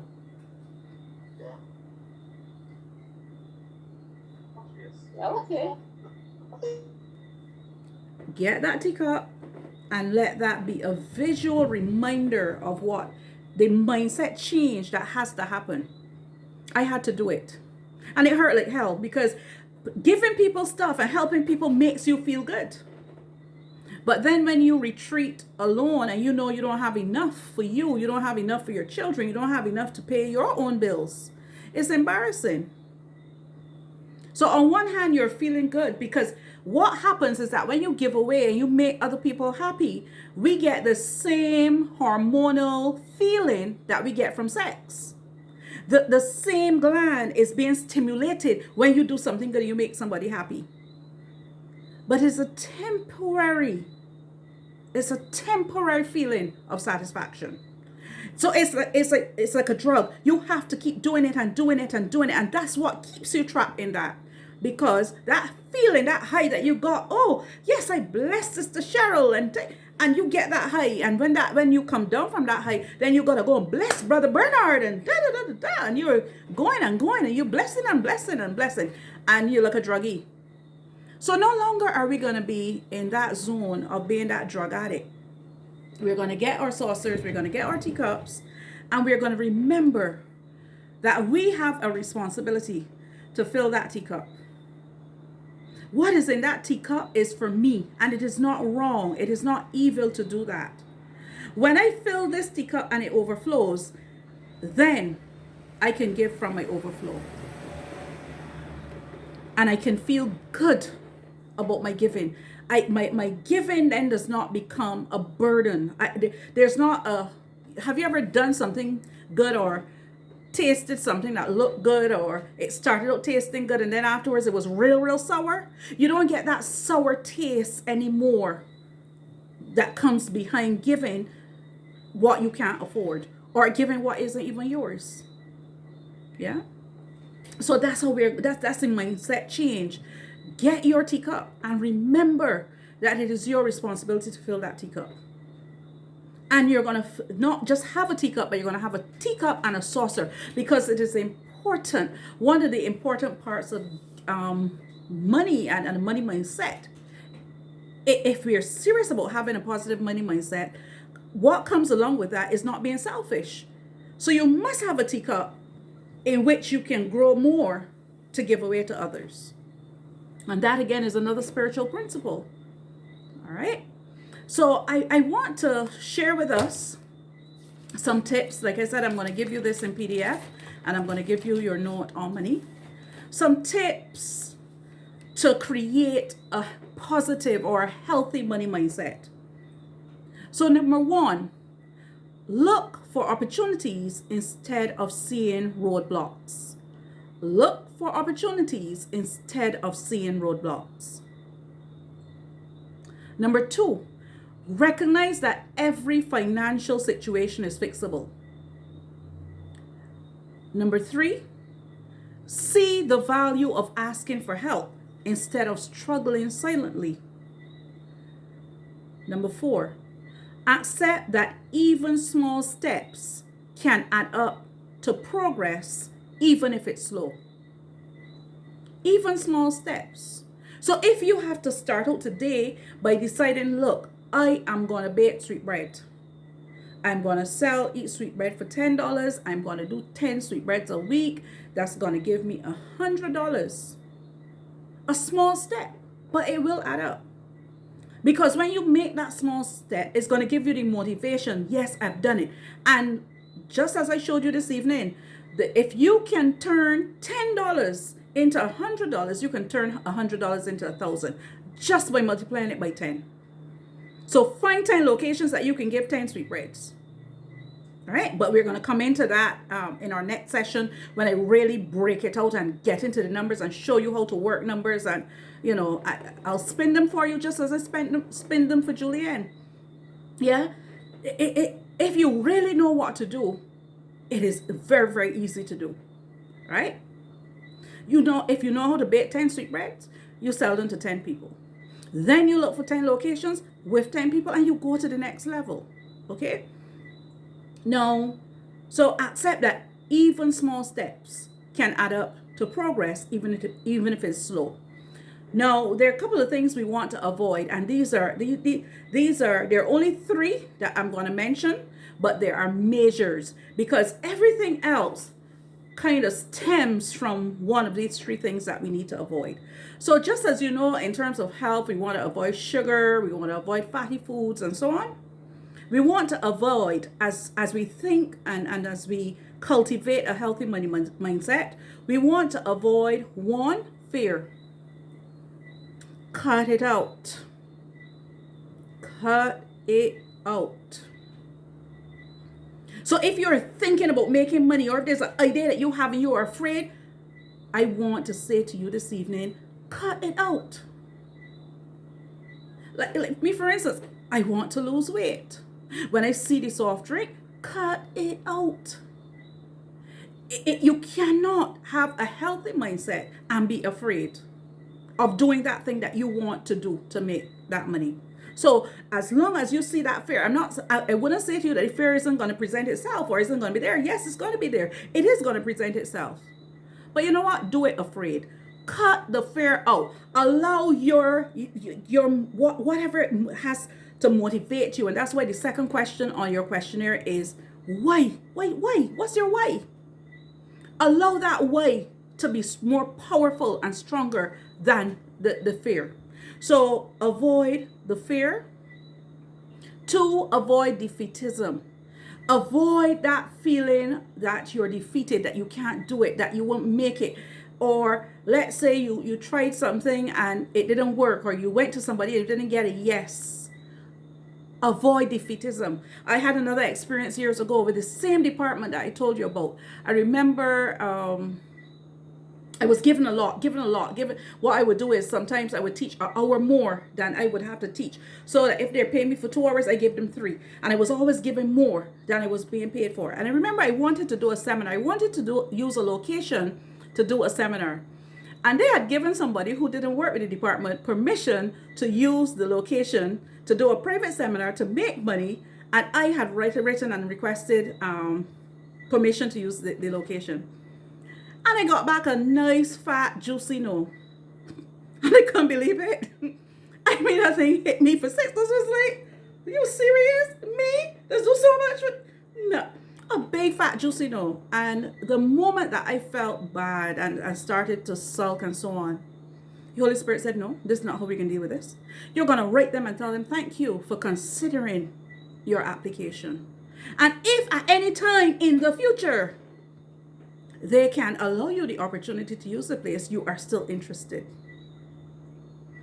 And that fat, crispy, juicy, good-looking no. Later down, I got a yes to using the same facility, not just for a seminar, but for an entire church. So the church could do seminars, barbecues. I was able to use the location for multiple reasons. The same location. Now, had I responded in the wrong way to that fat, big, juicy no, I would not have had the opportunity to come back again and get that fat, big, juicy, plump yes. So, defeatism. When you get a no, understand that a no is an answer. Yes is an answer. No is an answer. Also wait. Not no is also an answer. So see all 3 of them as positive answers. Because somebody tells you no today doesn't mean it will be no tomorrow. And most of us know the story of the woman, the persistent lady who went before the unjust judge. So this is what we're talking about when we're talking about changing our mindsets. No is an answer just as effective as yes. And some of us also have to learn the power of saying no. No. And smile. Oh, no, thank you. No, I'm unable to do that for you right now. No, I have money, but I don't have money available for this or that. No. No, you might not have it right now. No, you might not want to do it right now. But the person comes back in 2 or 3 days, then something happens to you that makes you realize, you know what? I need this thing more than I thought that I needed it last week. So yes, okay? So defeatism, manage that. Understand, make it work for you. And the final one to avoid is procrastination. Procrastination. Don't put it off. And what I do for these things that I'm sharing with you, because like I said to you, I want to take you on a journey with me. I am doing this same journey with you because starting here, I am now setting new goals for this year for myself. And what I would do with these things that I just shared to you, the first 4, the positives, what I did, I bought little sticky notes, different colors and stuff like that. I like to be inspired. I like creativity. So you can go and get your little sticky notes, or if you have paper at home that you like and you want to chop up and, do stuff and things like that. What I did, I put them on, the positive things I put on certain colors, pretty colors on sticky notes. And the negatives, I put on ugly color sticky notes. So that I have reminders. You can put them on your mirror. When you go to your mirror, you can put them on your fridge. You can put them at the back of your bedroom door. Wherever you want to put them, where you can constantly see them so that you can be reminded. So it has to be there visually in front of you. If you're going to be serious about making the changes that you want to make as far as your financial mindset is concerned, you have to remember. And many of us are getting up into that age where we struggle to remember. So help yourself out by doing physical things that can cause you to remember. So these are little tips that I'm giving you. These are tips I use and they work for me. Convert it into a visual that you can see, that you can be reminded of every day. The more often you're reminded of it, the easier it is to become a habit, because you're looking at developing healthy habits. You're looking at breaking bad habits. You're looking at changing cycles. So those are the first four. Then you have those three. And I want to give you these as a sandwich technique. So I gave you the positives. I gave you 3 negatives to avoid. And I'm going to come back and give you some more positives again. So make a covenant with yourself in front of God to become financially stable. This evening, make a covenant. The same way you understand marriage, you understand making a vow, making that commitment, make a covenant with yourself and God to become financially stable. God will be pleased. Jesus will be pleased. Think of how Jesus reacted to the man who didn't do what he expected. Make a covenant between you and God. Like I said, when I look back at the figure, I felt sad because I know in my heart, even though I wrote it and I prayed it, there was still some element of doubt as to if it was possible. I remember the emotion attached to when I wrote it, the fear, the anxiety. But coming to a place where it happened, I was like, no, I could have done better. I should have believed God more. I should have believed myself more. I should have written 3 times that figure. But the mindset, right? So make that covenant. Next, educate yourself financially by reading books, watching videos, and attending seminars. It's important. If you want to grow in an area, if you want to change in an area, it is important that we put in the foundation work, we put in the groundwork, right? The more education you get, the sharper you will become. It works every time. Practice your money declarations and affirmations. That's important. Practice declaring and affirming what you want to become. Oftentimes, we are able to communicate what we don't want. So, Sister Hetty, what type of husband you want? I don't want a man that's beat me. I don't want a thing. The most that we probably can say is that we want a man with enough money.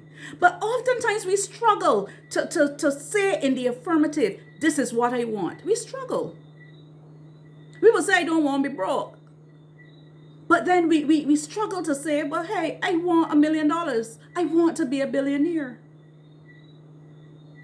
$1 billion. The $1 billion has nine zeros. I want to be a billionaire. Let me get comfortable. Let me type it in. Let me divide it by 12. Let me divide it by 60 months so that I see what a billion dollars actually looks like on a monthly basis if I had to earn it in 5 years.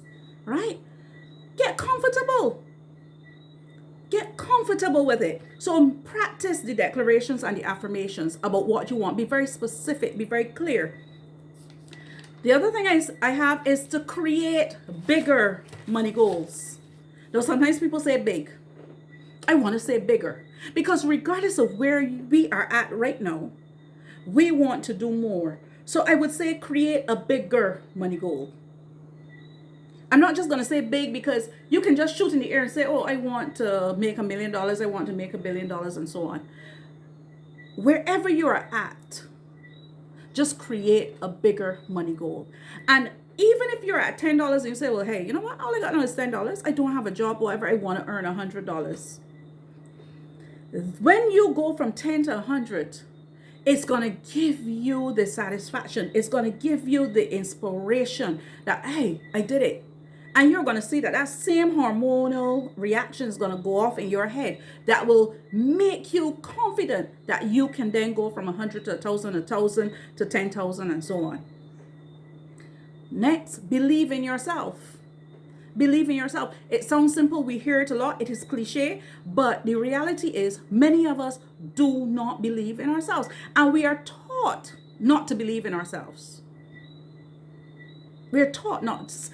Subconsciously, if we really search our psyche, we will recognize that we struggle so much with the confidence required to do the things that we want to do. We know we want to do it, but we are the very persons who talk ourselves out of it. We talk ourselves out of it. Sometimes we know we want to do something, we have a good idea, we go and we share it with a friend. And even though we've shared it with someone, by the time we're finished, we haven't done it. And then you see somebody else or that same friend come back and do the same thing that you thought of doing. Why? Believe in yourself. Just get on with it. Just do it.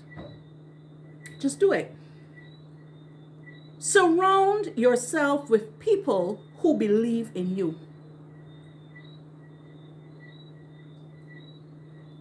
It sounds simple. Even as you think about your family members, some of us have family members who don't believe in us.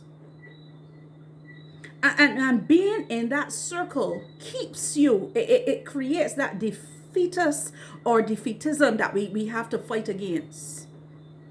Why sit down with people who you know don't believe in you? Why you eating with people who you know don't believe in you? Are they buying something that you have to sell? But there must be some reason. But you have to isolate yourself with a group of people who believe in you. Because when you are struggling with believing in yourself, those people are going to help to pull you from that place. Surround yourself with people who believe in you. And also, what you need those people to have is a healthy financial mindset. The people who you have in your circle must have a healthy financial mindset. If they're going to help you to go where you need to go, they must have a healthy financial mindset. So not only are you analyzing or assessing your own mindset, but you're also analyzing and assessing the mindsets of the people around you. Man, they can be broke, man. Yeah, the Bible said that there can always be poor people. And okay, all right. Bye. Yeah, we can talk later. God bless you. Yeah. Right?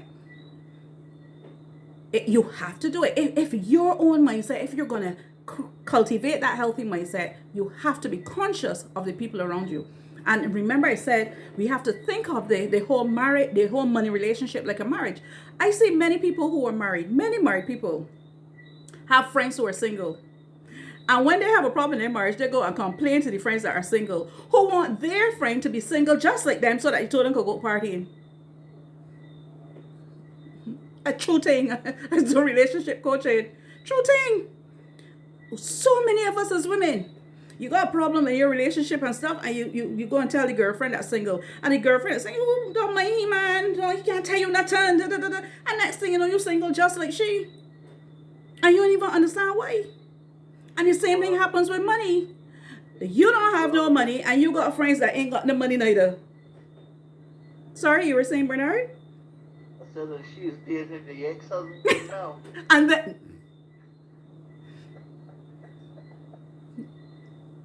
zip it.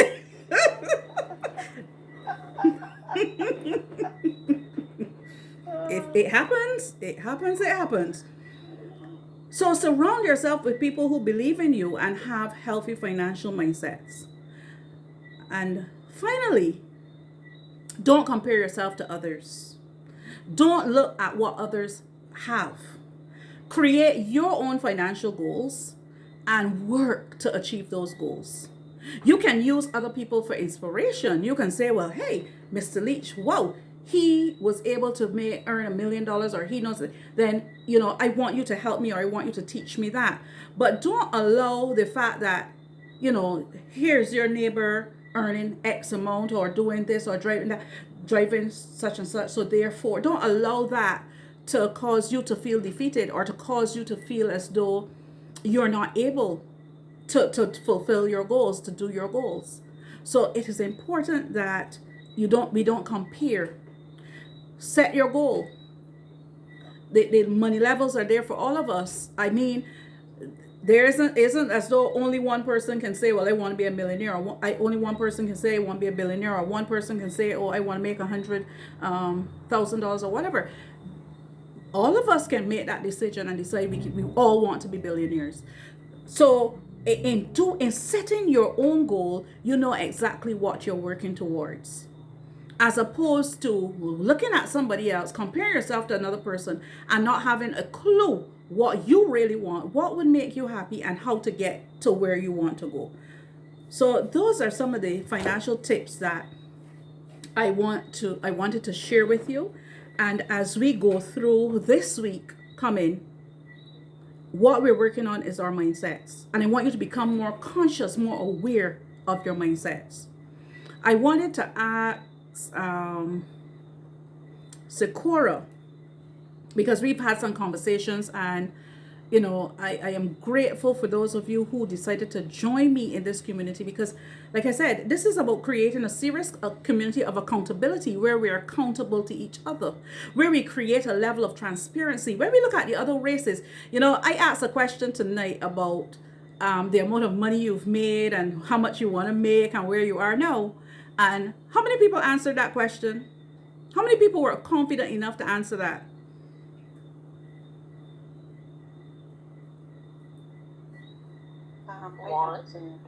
Only one, right?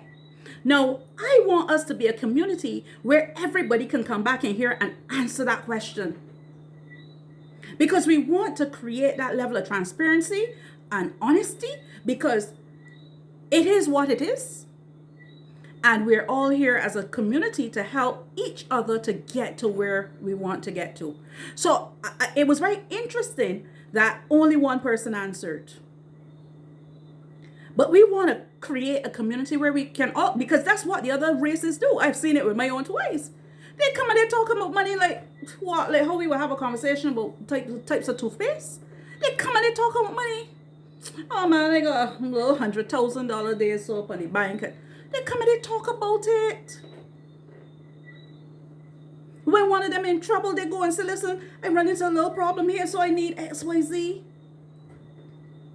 I remember I was the accountant for a boss who the national insurance he had owed, he wasn't paying the national insurance and stuff, he had owed them some money, and the bank froze his accounts. I mean, he could not access anything we had on the bank to pay the staff. We could not access. And I saw the man stand up right beside me, because I started panic, because I'm the accountant, and I'm thinking, oh God, I can dead today, because when them staff come inside this office and start looking for money, what you can do? And I started to panic. I saw him pull out his cell phone, call up a couple of friends, and say, listen, hey, look, the bank just freeze my accounts. I ain't got the money, I need something.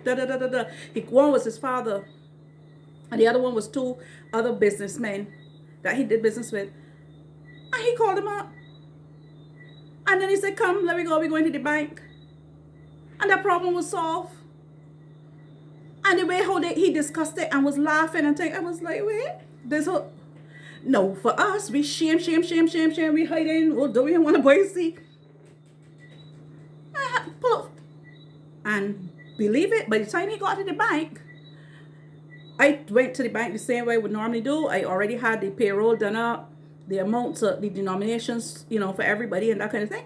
And I was able to go and present that at the bank, because by the time we got to the bank, the money was on another account that he owned to withdraw. He pulled out another card and went and got the money, and we went back to the office and paid the staff. And that's the type of community that I want to create. A community where we all have enough, where we all fill the saucer and it fills the cup and it overflows to the saucer. That's the type of community. So even for the weakest person who might consider themselves to be the weakest person, and what we will find is that sometimes what we consider to be weakest is sometimes the strongest leg, but we don't know the skills, we don't have the strategies, and we're going to look at that when we come to the next session next week. Know your numbers, right? So I wanted to ask Sakura to share a bit, because we've had some conversations. Sakura just started another program with me in terms of leveling up financially. But as I had conversations with Sakura, I realized that Sakura is very driven. And she said something. She said, ma'am, you know what it's doing to you, because ma'am, you don't make sport. If you say it can be done. And then Sakura is somebody who I would have had the privilege to teach from secondary school. And over the years, from school, I've had so much respect for her because of the caliber of student that she was, the kind of integrity that she had, the kind of honesty, the kind of transparency. I've always held her as a student that I would never, ever forget. And I wanted her to share with you some of her, just to talk to you a bit, to share with you some of her financial aspirations, some of her goals, maybe where she started, what she's earning now, what she's doing, how she got there, that kind of thing. Because I think we need to hear these stories. For me, whenever I hear her, I am always motivated. I'm always inspired.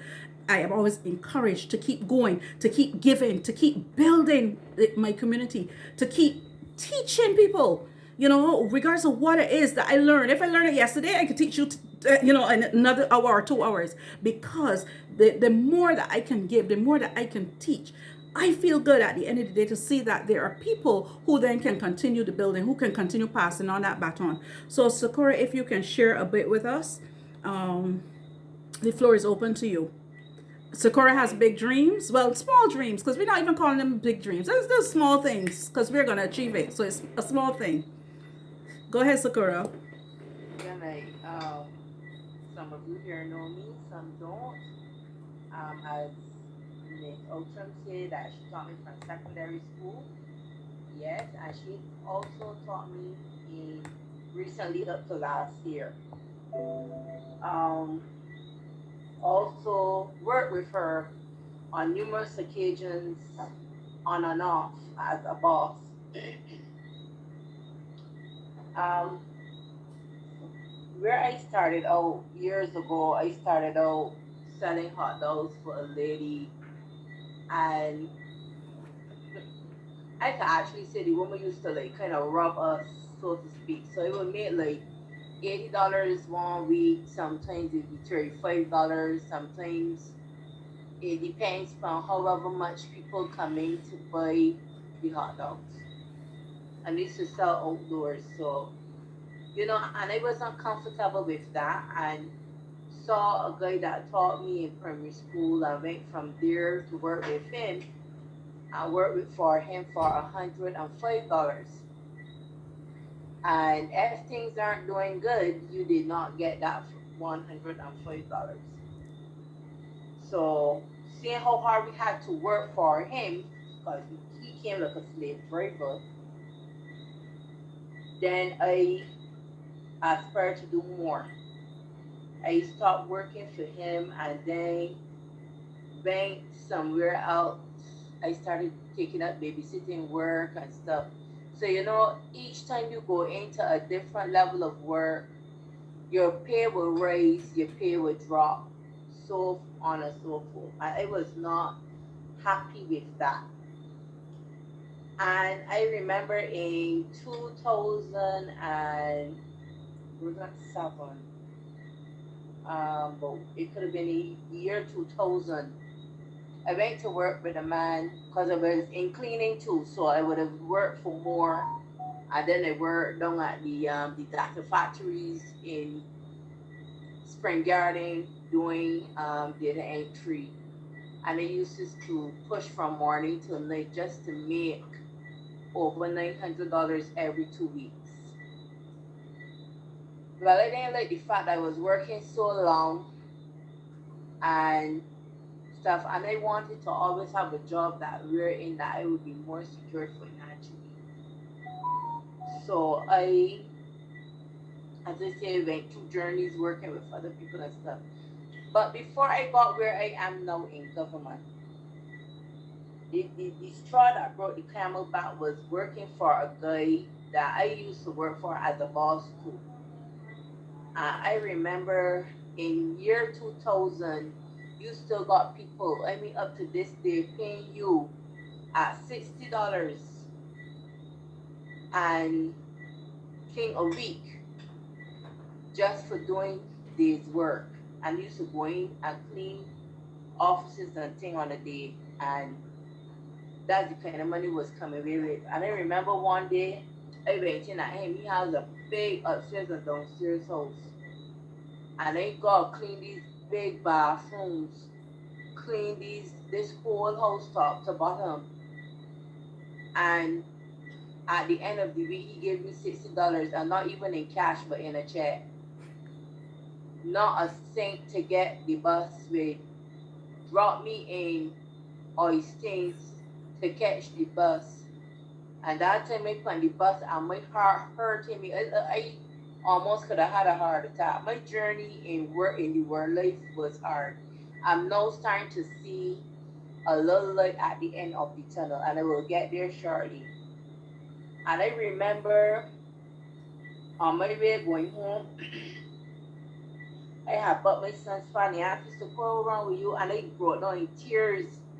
Me hearing it nothing, and I see you believe I just come from working for this man a whole day, not a thing to eat. And this man paid me $60 in a check. And I knew he felt my pain. And to know that you didn't even have a dollar, you didn't even know how you get home. He put $3.50 in my hand and tell me, you can catch the bus with that. And the thing is, the check was not even a check that you could go to the supermarket and change. $60 in a cross check. That thing bleed my heart. And I said, well, I went from there and I said, you see me? I ain't working like this no more. I started then in cleaning work, and then I moved from there, and I ended up going into security. I ventured between the two back and forth, and then I went into doing care of the elderly, and I did that while I was doing cleaning work. That too did not pan out because you see people going long and dressed very nice, but you do not know the horrors that they go through until you are a mile in their shoes. You are cleaning people that are disabled and can't walk and only getting $700 a month. You have to pay rent out to that. Let me tell you, budgeting is another factor in this seminar that is going to be the key to how you spend money. Budgeting is very, very, very important. And if you don't have it, you will never see your money because you will always not know what is important to spend money on and what is not important. And budgeting along my life has taught me how to, so more or less as the people would say, to be cheap. And fast forward a bit, I then came into government in 2007 because I'm tired now working for this kind of money and working so hard and can't see sweets at all at the end of the tunnel. Coming to government then, and I started off at $1,700 a month, um, working as a sub, and then like being I break in service. So every time you break in service, it's like you gotta work a year, but not that your break would not mean nothing when you come to retirement stage. But I finally then got on to working full time, got appointed about three in 2018. 2018 I got appointed in government. But while I was doing that, I was making money behind the scenes. Yes, selling bread, making pizzas, icing cakes, and stuff. I haven't started back really strong yet that way because I have moved. So while being in this journey and working, I am in a forum with a group with Miss Outram. And one night I try not to miss nothing out of that group, but somehow that night, you see, when it comes to money, my eyes is like my eye as like who she name is eagle eye, not eagle ear. And I happened to read Miss Outram say she just invests, well, kind of like invest $300, and at the end of that 3 months she made $900. And before she could even say dollars, I was like, ma'am, who's that you know where invest with? Come and tell me all about this. And I was on it like white on rice. Honestly, from the time I heard it, and she then put me on to Bernard, which is her coach. From there, I have not looked back. I have now set up me and my husband financially in this same, I call it an investment. They don't call it an investment because it's something called a reward. I'm going to tell you, I put my money, and I know that at the end of my year, next year, I'm going to be seeing over 30 somebody thousand Bajan dollars. And they're going to tell you more about it. I think this is why this seminar is being called Into Play too, is because it's to put you on that journey. My journey now, why I am being asked to speak, is because I have my dreams ain't small, trust me. My dreams up there on Mount Kilimanjaro, cause my dreams big. And the kind of dreams I got, I don't even want to do pastries no more. No more. When I see what I can make at the end of next year, I done started churning the numbers, so to speak. And I done already have plans for my house going forward, God permit me, and plans to get further than how I am. Because trust me, if I feel within myself that I have made enough to come out from working in government, trust me, I won't be out here watering my plants from the front to the road and people say hi and I say hello back. Because I am tired working for people that, big people that you have to be spoon feeding them, big people that making money and are robbing you every single day, the habit that they can give you and they can pay you rewardly, but there aren't, because that they're keeping the whole hog for themselves. And the way how I interact my vision right now is that I don't think I want to be working for anybody much longer, but I know I have to wait for my rewards to grow. And so far we have started. My plans is to have apartments. My plans is to have a chain, which would be like a supermarket or something. I still want to do the food aspect of the business, but not with me at the helm anymore. With people working for me. And all of what I went through, I do not want to be sucking people the way that people suck me. And I tell you, they know that I probably ain't doing working. I done babysitting work, I done cleaning. I'm a security guard now. I was doing security before. I am a certified caregiver. But then I must never do it. Was a janitorial cleaner. Um, I work in a canteen. I sell hot dogs on the side of the road. The must that I can't think about that I can say that I don't do at home financially. I budget the bills. I budget the money, not because that I want to be my job. That is the job that my husband turned over to me as a responsibility, because he see that I know how to churn the numbers.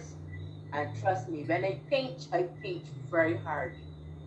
I pinch to the point that I just hide money just so that we can't get at it, just so that we have to make do with what we have.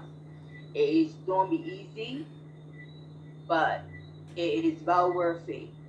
Um, right now, I'm going into mortgage stage. Actually, I've started, and I will like that. The program I have gone through with Miss Outram and Bernard helped me that I would not have to be paying mortgage for whole 30 years. I want to cut my mortgage time down to like half of that. And I'm going to get it done. Because when they send me all the information on the when they send me the information on the rewards and everything, and they start to see the chart that they show me and how much money, trust me, one day I just called Miss Outram, and that was this week, and they answered, what that thing there in the orange mean? She said, that's US. I said, so you mean to tell me that 19,000 is 19,000 US? She said, yeah, but think of it now, double it by two in Beijing. And I was like, you serious? I saw stars that day. I went to heaven that day. I do not even know the salvation yet of how heaven looked like, but I think I saw it that day when I saw those numbers. And I tell myself I see my dream. And it's not money that is going to be here in my house physically. It is money that when I really need to access it, it's going to be there. It is a good program you all invested in, and in time they will sit down and start to tell you what it is all about. But even with the same man that started off toiling, I too come like he. I started off baking. That's my side hustle. I don't even want bake for nobody no more. Not with the amount of money that I see that I can make. I telling you. And I don't even want to do it as a hobby because I ain't want to be there working so hard. As I say, I believe that when you're working and the more older you get, you shouldn't be working so hard. I believe you should be able to sit back and be able to say that you could vacation in Hawaii and watch your numbers grow. What if the white people could do it? If the Indians could sacrifice and do it? If the Chinese could do it?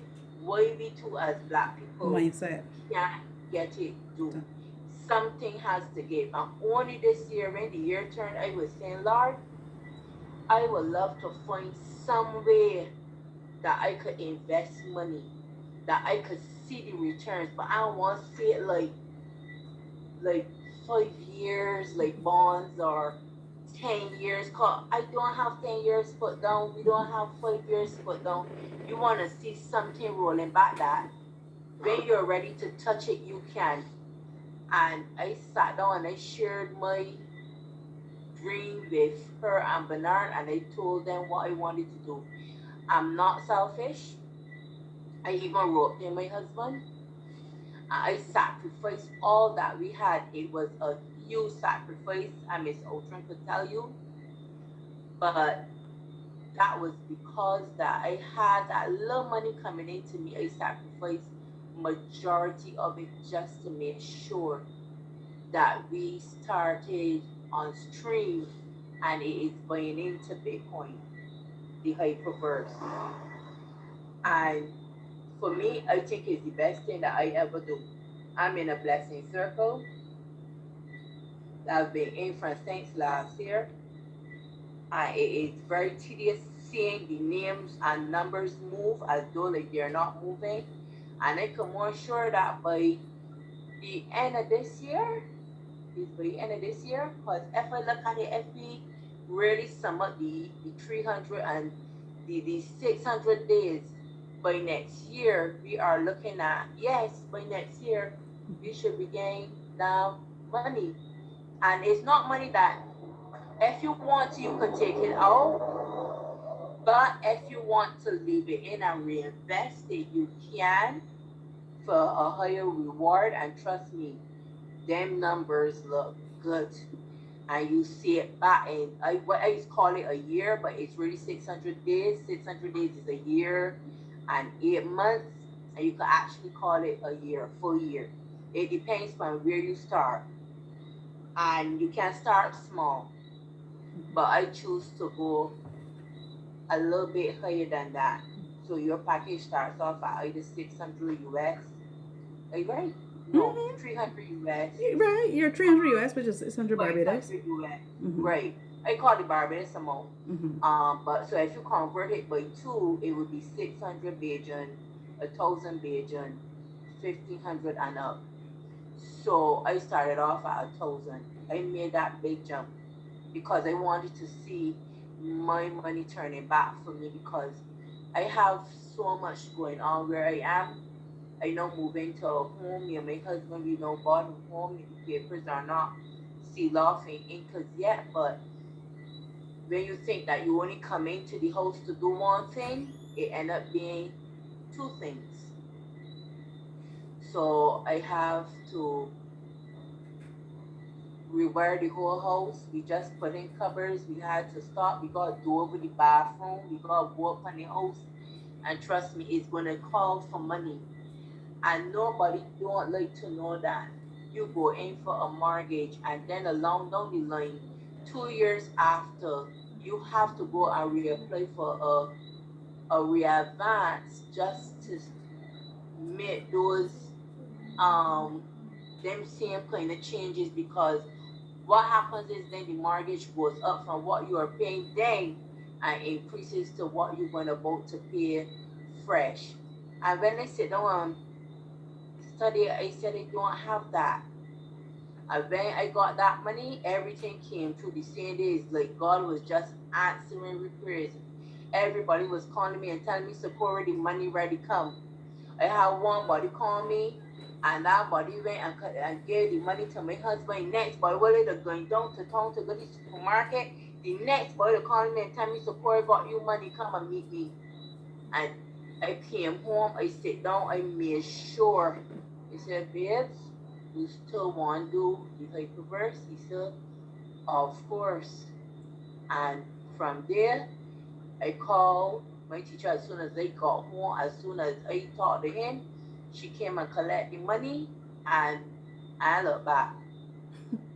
So I know that my dreams gonna soon come to fruition. Amen. It's just to sit down and wait. But if what would take long, as if it was like bonds and stocks, it's not gonna take so long, because you're gonna actually, you can take some of what you want, some you could take back and reinvest. But they will tell you more about it. But I have not regretted going into it. I know it can be hard for some to get the money, but if you could start like putting, even if you look for $600, you could start with six in your 600 days. Imagine they didn't know all this, yeah. In your 600 days. But in there you get $50 rewards, I think, Mm-hmm. um, which multiply by two By or tree. by three, Mm-hmm. right? And you get $150, I think, each month. Each time you do, yeah, that rebuy. Mm-hmm. Right? You do a rebate, and that too helps along with the money that you can get. But if you just take out what you initially put in, that you get 2 times the amount when you get the 600 days, and you don't do the rebates, then you will just see what you really put in. But if you go into the rebates, there's a lot of technical other things. I know still trying to learn it. Mm-hmm. But the more that I grasp is that when you do then rebates is added to what you put in, and at the end of the journey, when you see those 600 days completed, you can get a big chunk. The reason for the big chunk for me is that however it goes, I could take out all of my money, and my husband, we could split his in half and reinvest it back, or he take out all of his and they cut down mine in half and reinvest it back.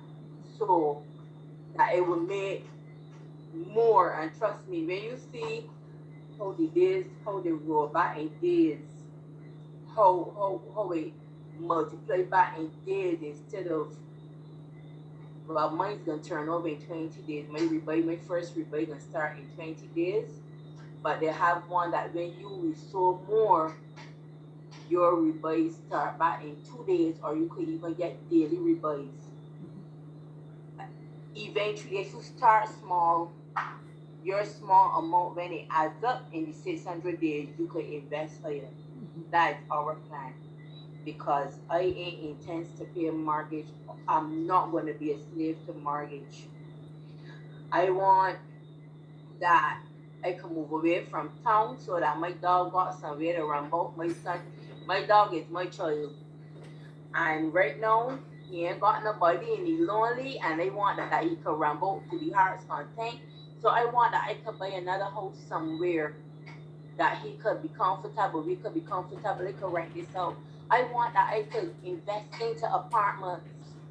And with this same hyperverse, you can buy you can buy house, you could buy land, you could buy real estate, you could buy business through cryptocurrency, because that is going to be the way going forward. That is going to be, because we're going to be heading for a cashless society. And if you if you intern to make money or you intern to have a business, you gotta think about what is going to happen when there is no more cash. How will you make your money? How will you make your money work for you? So you can't only think for now, but you gotta think for the future. So I started that journey and they will tell you more about it. But I know, as I said, my dreams are big like Mount Kilimanjaro. I mean to see what I want to see, and I mean, I actually looking already at real estate and looking for brand new things that when I going and buying things like wait because every stepping stone is being mistake. This house, I can say yes is a gift from God, but it's a mistake in the sense that when you buy a house and land a house that was put down for so many years that people live in, you have so much to do to it. Rather than when you buy a house that is new and turnkey ready, you don't have to do nothing much with it. So there's a lot that I learned as a first time homeowner. There's a lot that I learned, as a person trying to refurbish the house because when you think you get one problem, it's so much. And those so much problems end up that I don't have the money for it. So that just sharing it to explain is to expose, and I just expose that a little bit because the struggle is real. There's nobody that can tell me that they don't wish that they weren't financially um they weren't they wouldn't like to be more financially stable, and I believe this is the way going forward. I know it can be hard for some, but if you know you're paying a meeting turn, make it work for you. Even though you might have things to do with it, make that sacrifice. Shut your eyes, blood.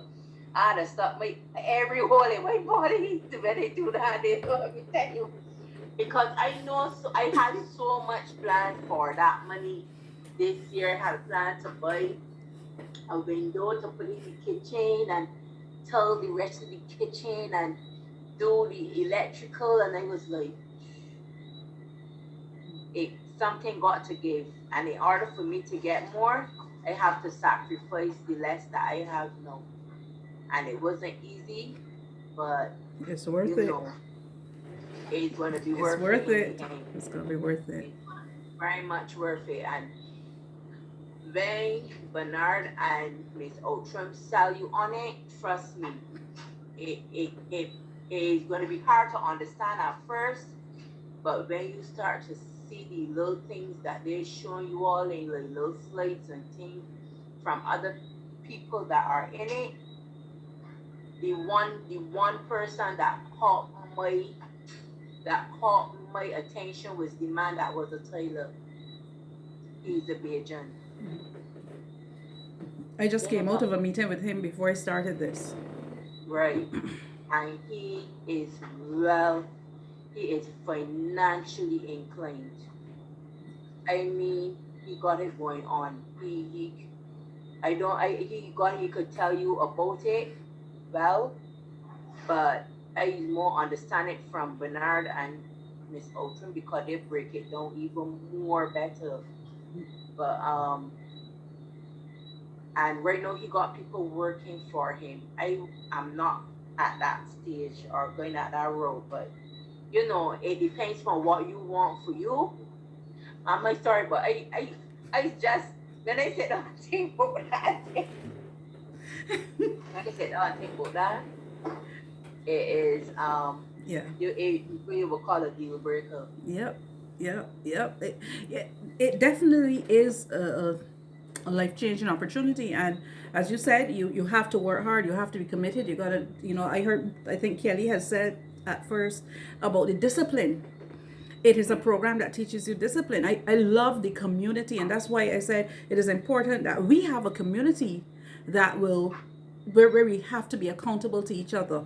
And Sakura shared a lot, but Sakura, I also want you to share with them how old you are, because sometimes we think that it's too late for us. Sometimes we think that, we're too old and so on, but I no. am sweet 16.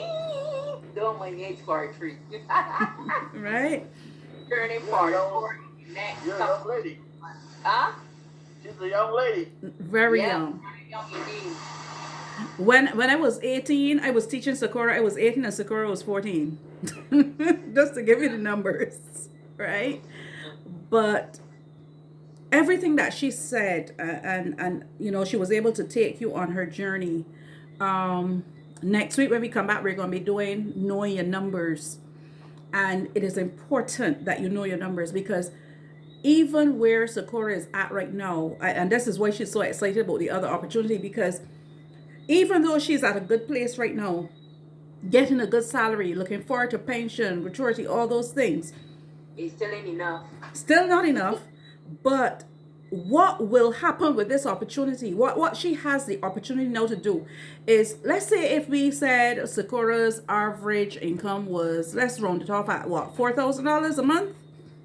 It's 2683. Good. So let's say 3,000. You see, and I love this about Sakura. That's why I picked on her, because I want all of us to get there.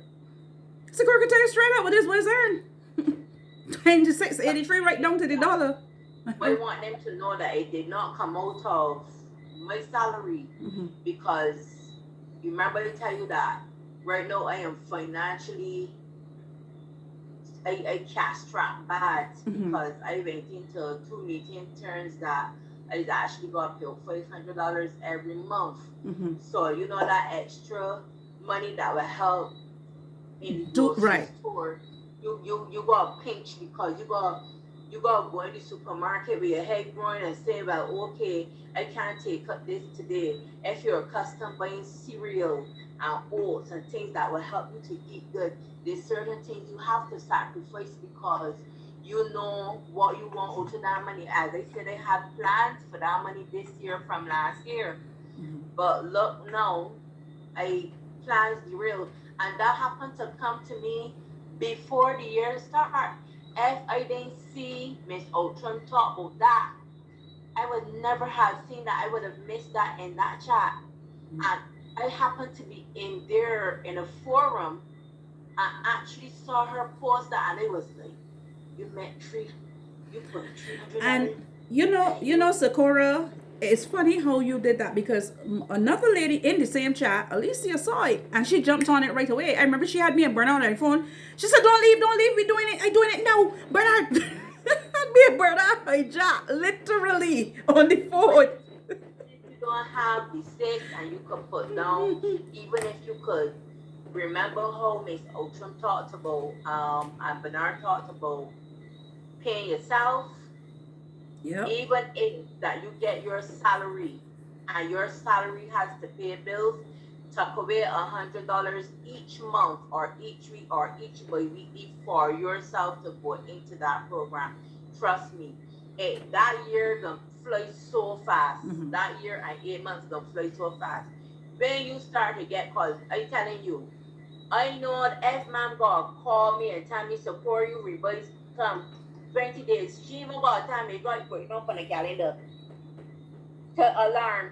Yeah, you gotta do your revise here at this date in the morning.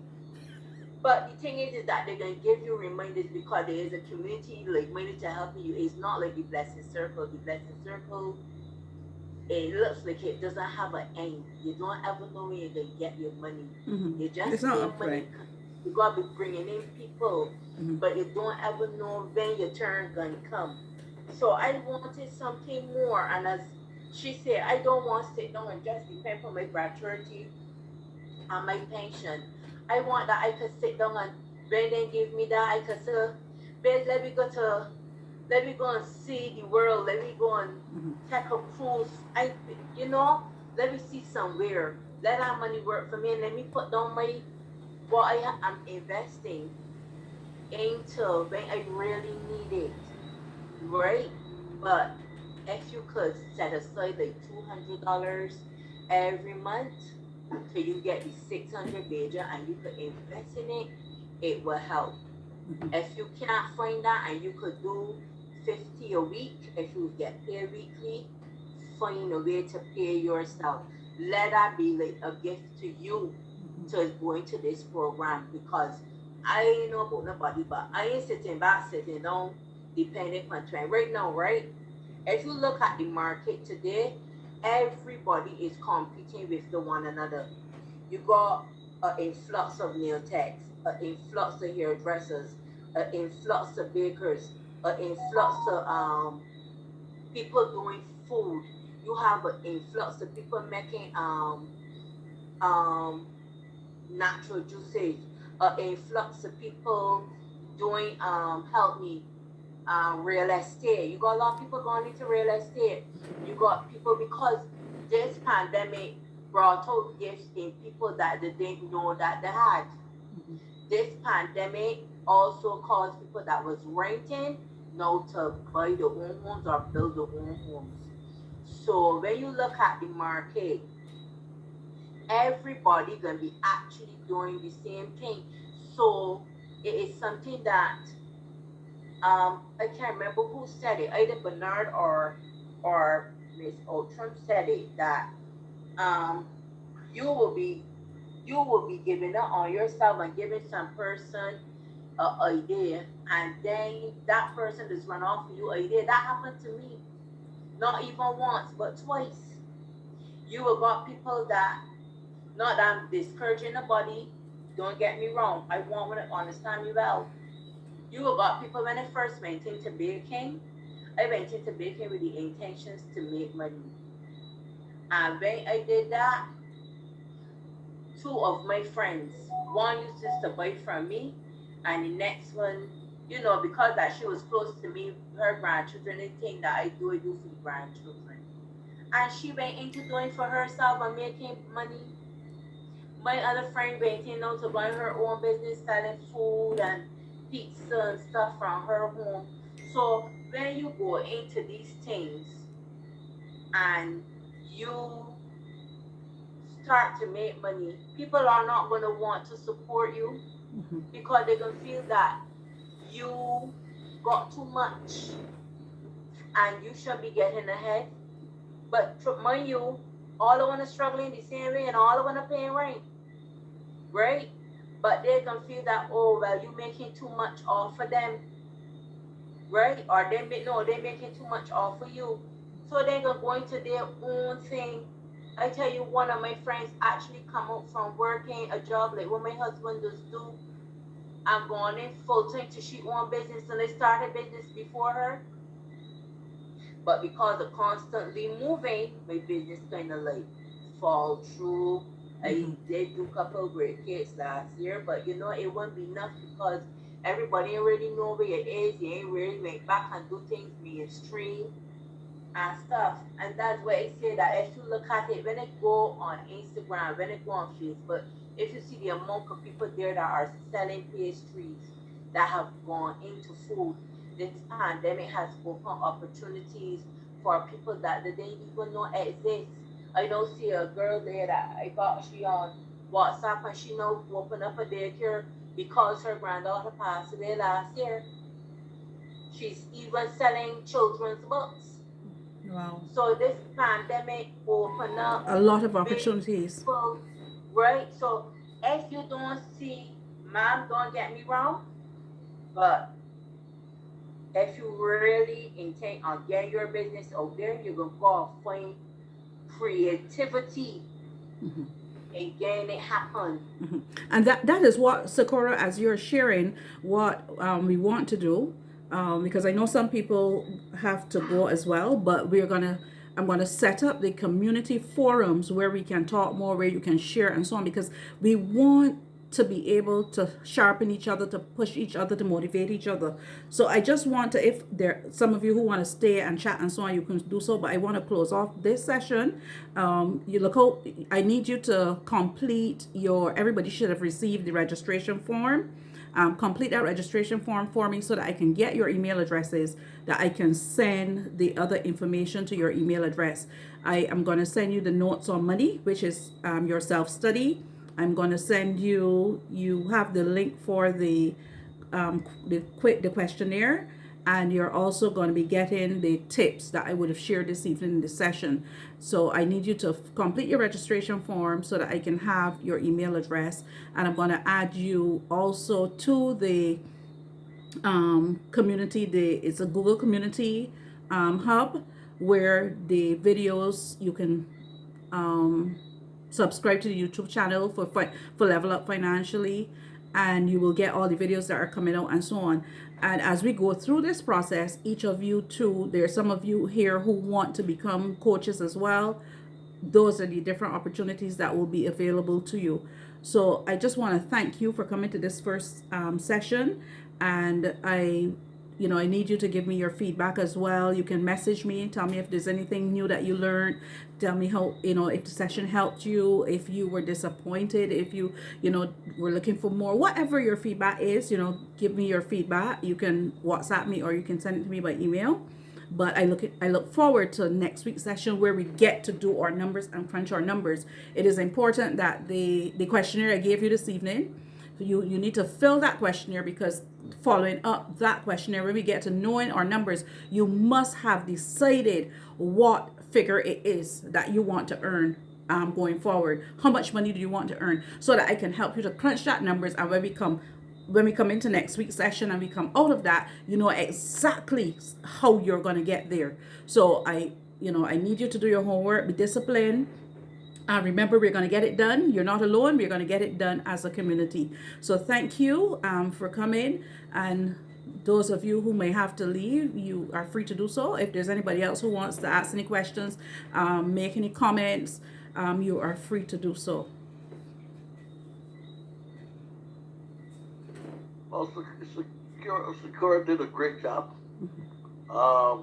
So there's nothing more for me to say. I'm glad that you have a new voice. You know. That is good. But one of the things that really excites me, like I said, Cheryl will tell you, it's not the money. It's seeing, is having the ability to help people change their Change lives. lives, yeah. That's what's important to me. I tell you briefly, when I was introduced to this business last year around this time, I damaged both my knees. I was lying in bed, and I missed and give Junior a call. I never met Junior before. I give him one of those calls I gave you tonight, Cheryl. Mm-hmm. I was sleeping in bed and I rolled over and punched a number in, and I got Junior. And when I heard the person say hello, I see numbers from Barbados, I quickly hang up, one of those things. But then he called me back about 10 minutes later. He says, yeah, somebody called me from this number. So I went ahead to tell him that I was asleep. Well, not really asleep. I was praying to the Lord, really, to take my life at that time. Because I couldn't walk, had no help. And I said, Lord, all of these people that I helped and I changed their lives and I did all this stuff, now I'm down and there's not one person to come to my rescue. And that was in my down moment. And I called him. He called me back and we just talked. I liked what he said and he liked what I said. And he said, it was the Lord that dialed that number for you, dialed my number for you. And I tend to believe that. It's amazing. I was asking Lord to just take me and let me go with my sisters and my two older sisters and let me go. My two older sisters, I had missed them so much that the three of us would get together every Friday. We ran a home care business, taking care of the elderly and Medicare, Medicaid, and yeah.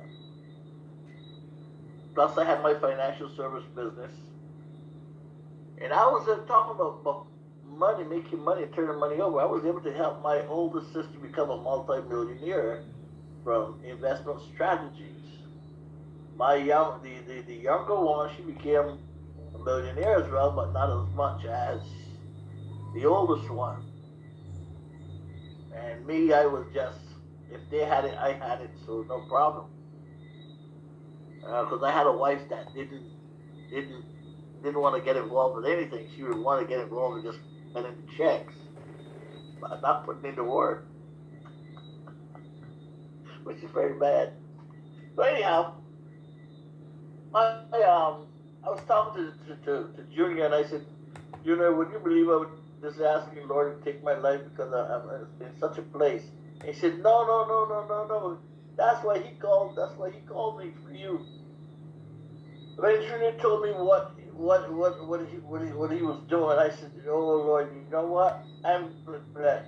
Lord said, I'm not ready for you to check out of here, fella. I got more work for you to do because for the last 30 years, I spent that time doing exactly this, trying to help people do better, trying to help people get out and earn money, save money, accumulate money, and buy a house. We've put so many people in homes. My sister had like maybe about 50 nurses working in her business, and I talked to every nurse that came through there, and out of the 50, maybe 35 of them are now living in houses that I don't have myself. You see? So we've changed a lot of lives, and the Lord said, no, I'm not ready for you. Take this and go out there and help people out. And I really enjoy doing what I do. And when I see people really excited and things begin to work for them and they begin to see the light, that's what enlightened me.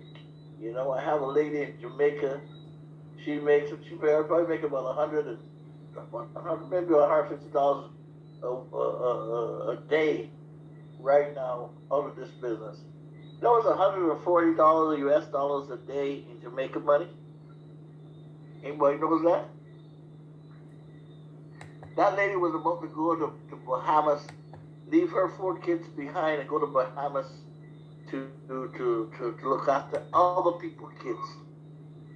Well, her youngest daughter calls me daddy right now. I said, hey, don't call me daddy. I don't even, never met the lady in person. But this little girl, she's so excited. She calls me daddy. I said, Lord Jesus, that mommy, is daddy ever coming to see us? Not this daddy ain't coming. I'm talking about business, and that girl trying to put me in monkey business, you see? But that is what moves me. That's what excites me, you know? And I thank God for sparing my life and not taking me the time I asked him to take me. So I'm happy, Kara, to hear you at that same point, you know, I know that Cheryl, that's why I chose Cheryl, because she's the same type of person, love to help people, love to see them do better, and I call her up and say, hey, I need you on this team.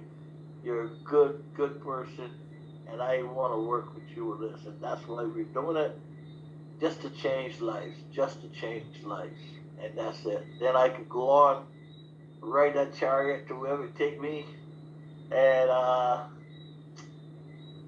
thank God for the extra time, you know.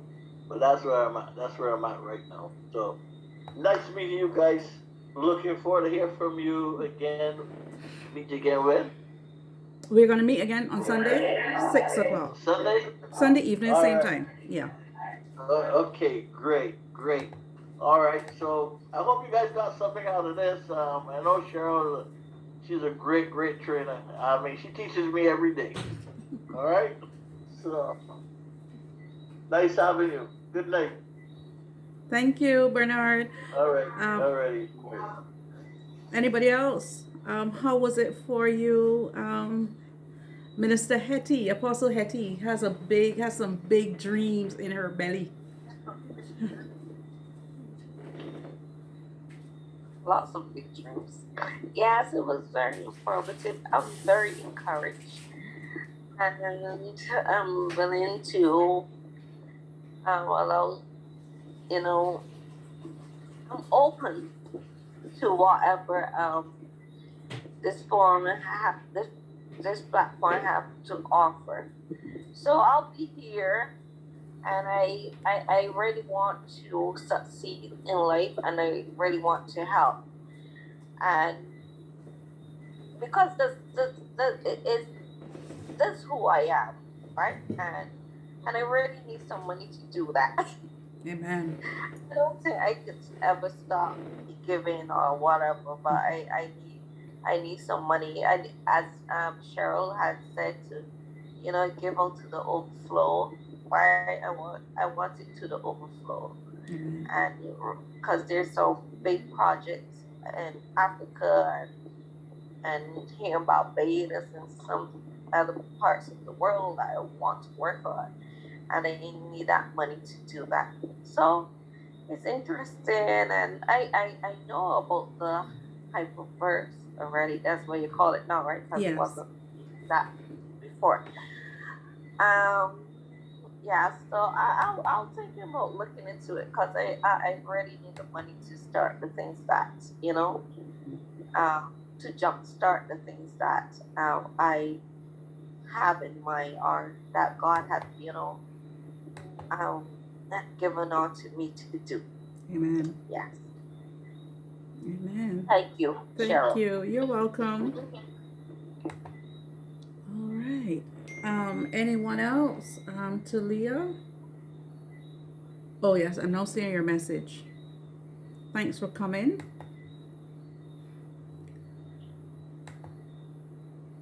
If anybody else. Thanks for having me, ma'am. You're welcome. I hope you were encouraged. Yes, I am actually. Yes. Get back in the game. Trying.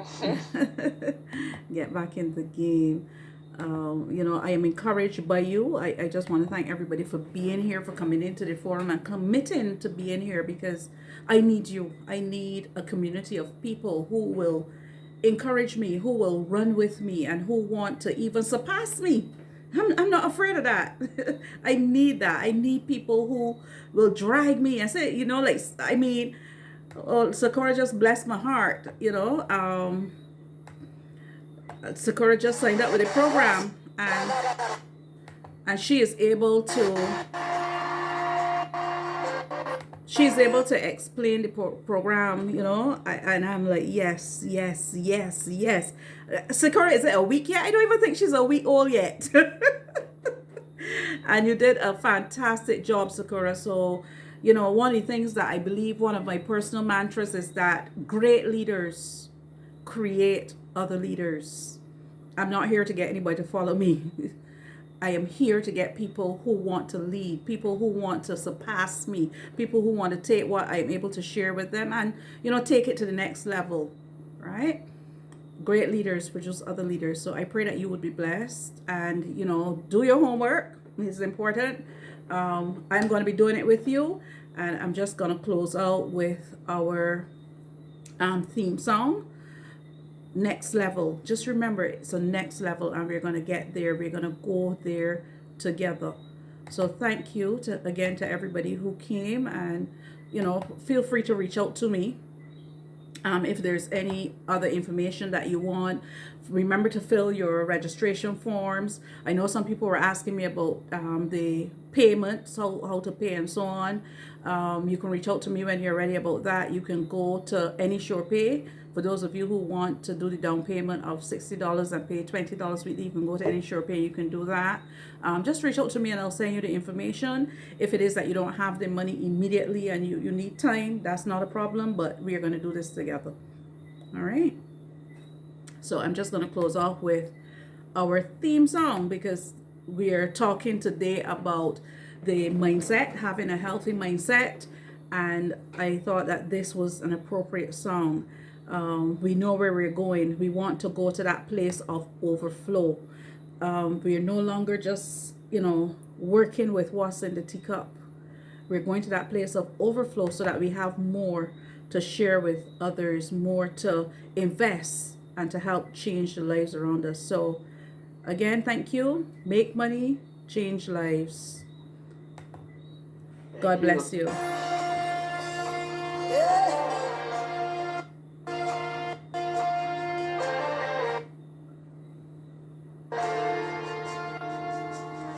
As an outpouring of abundance, new doors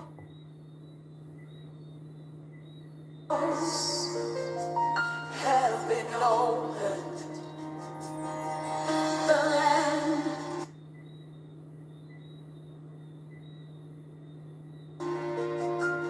it is green. A new grace has been released.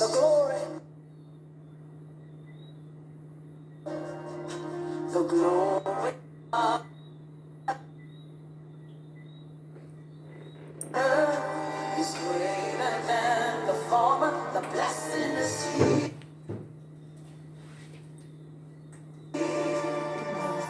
It's already. Lift up your hands, come on.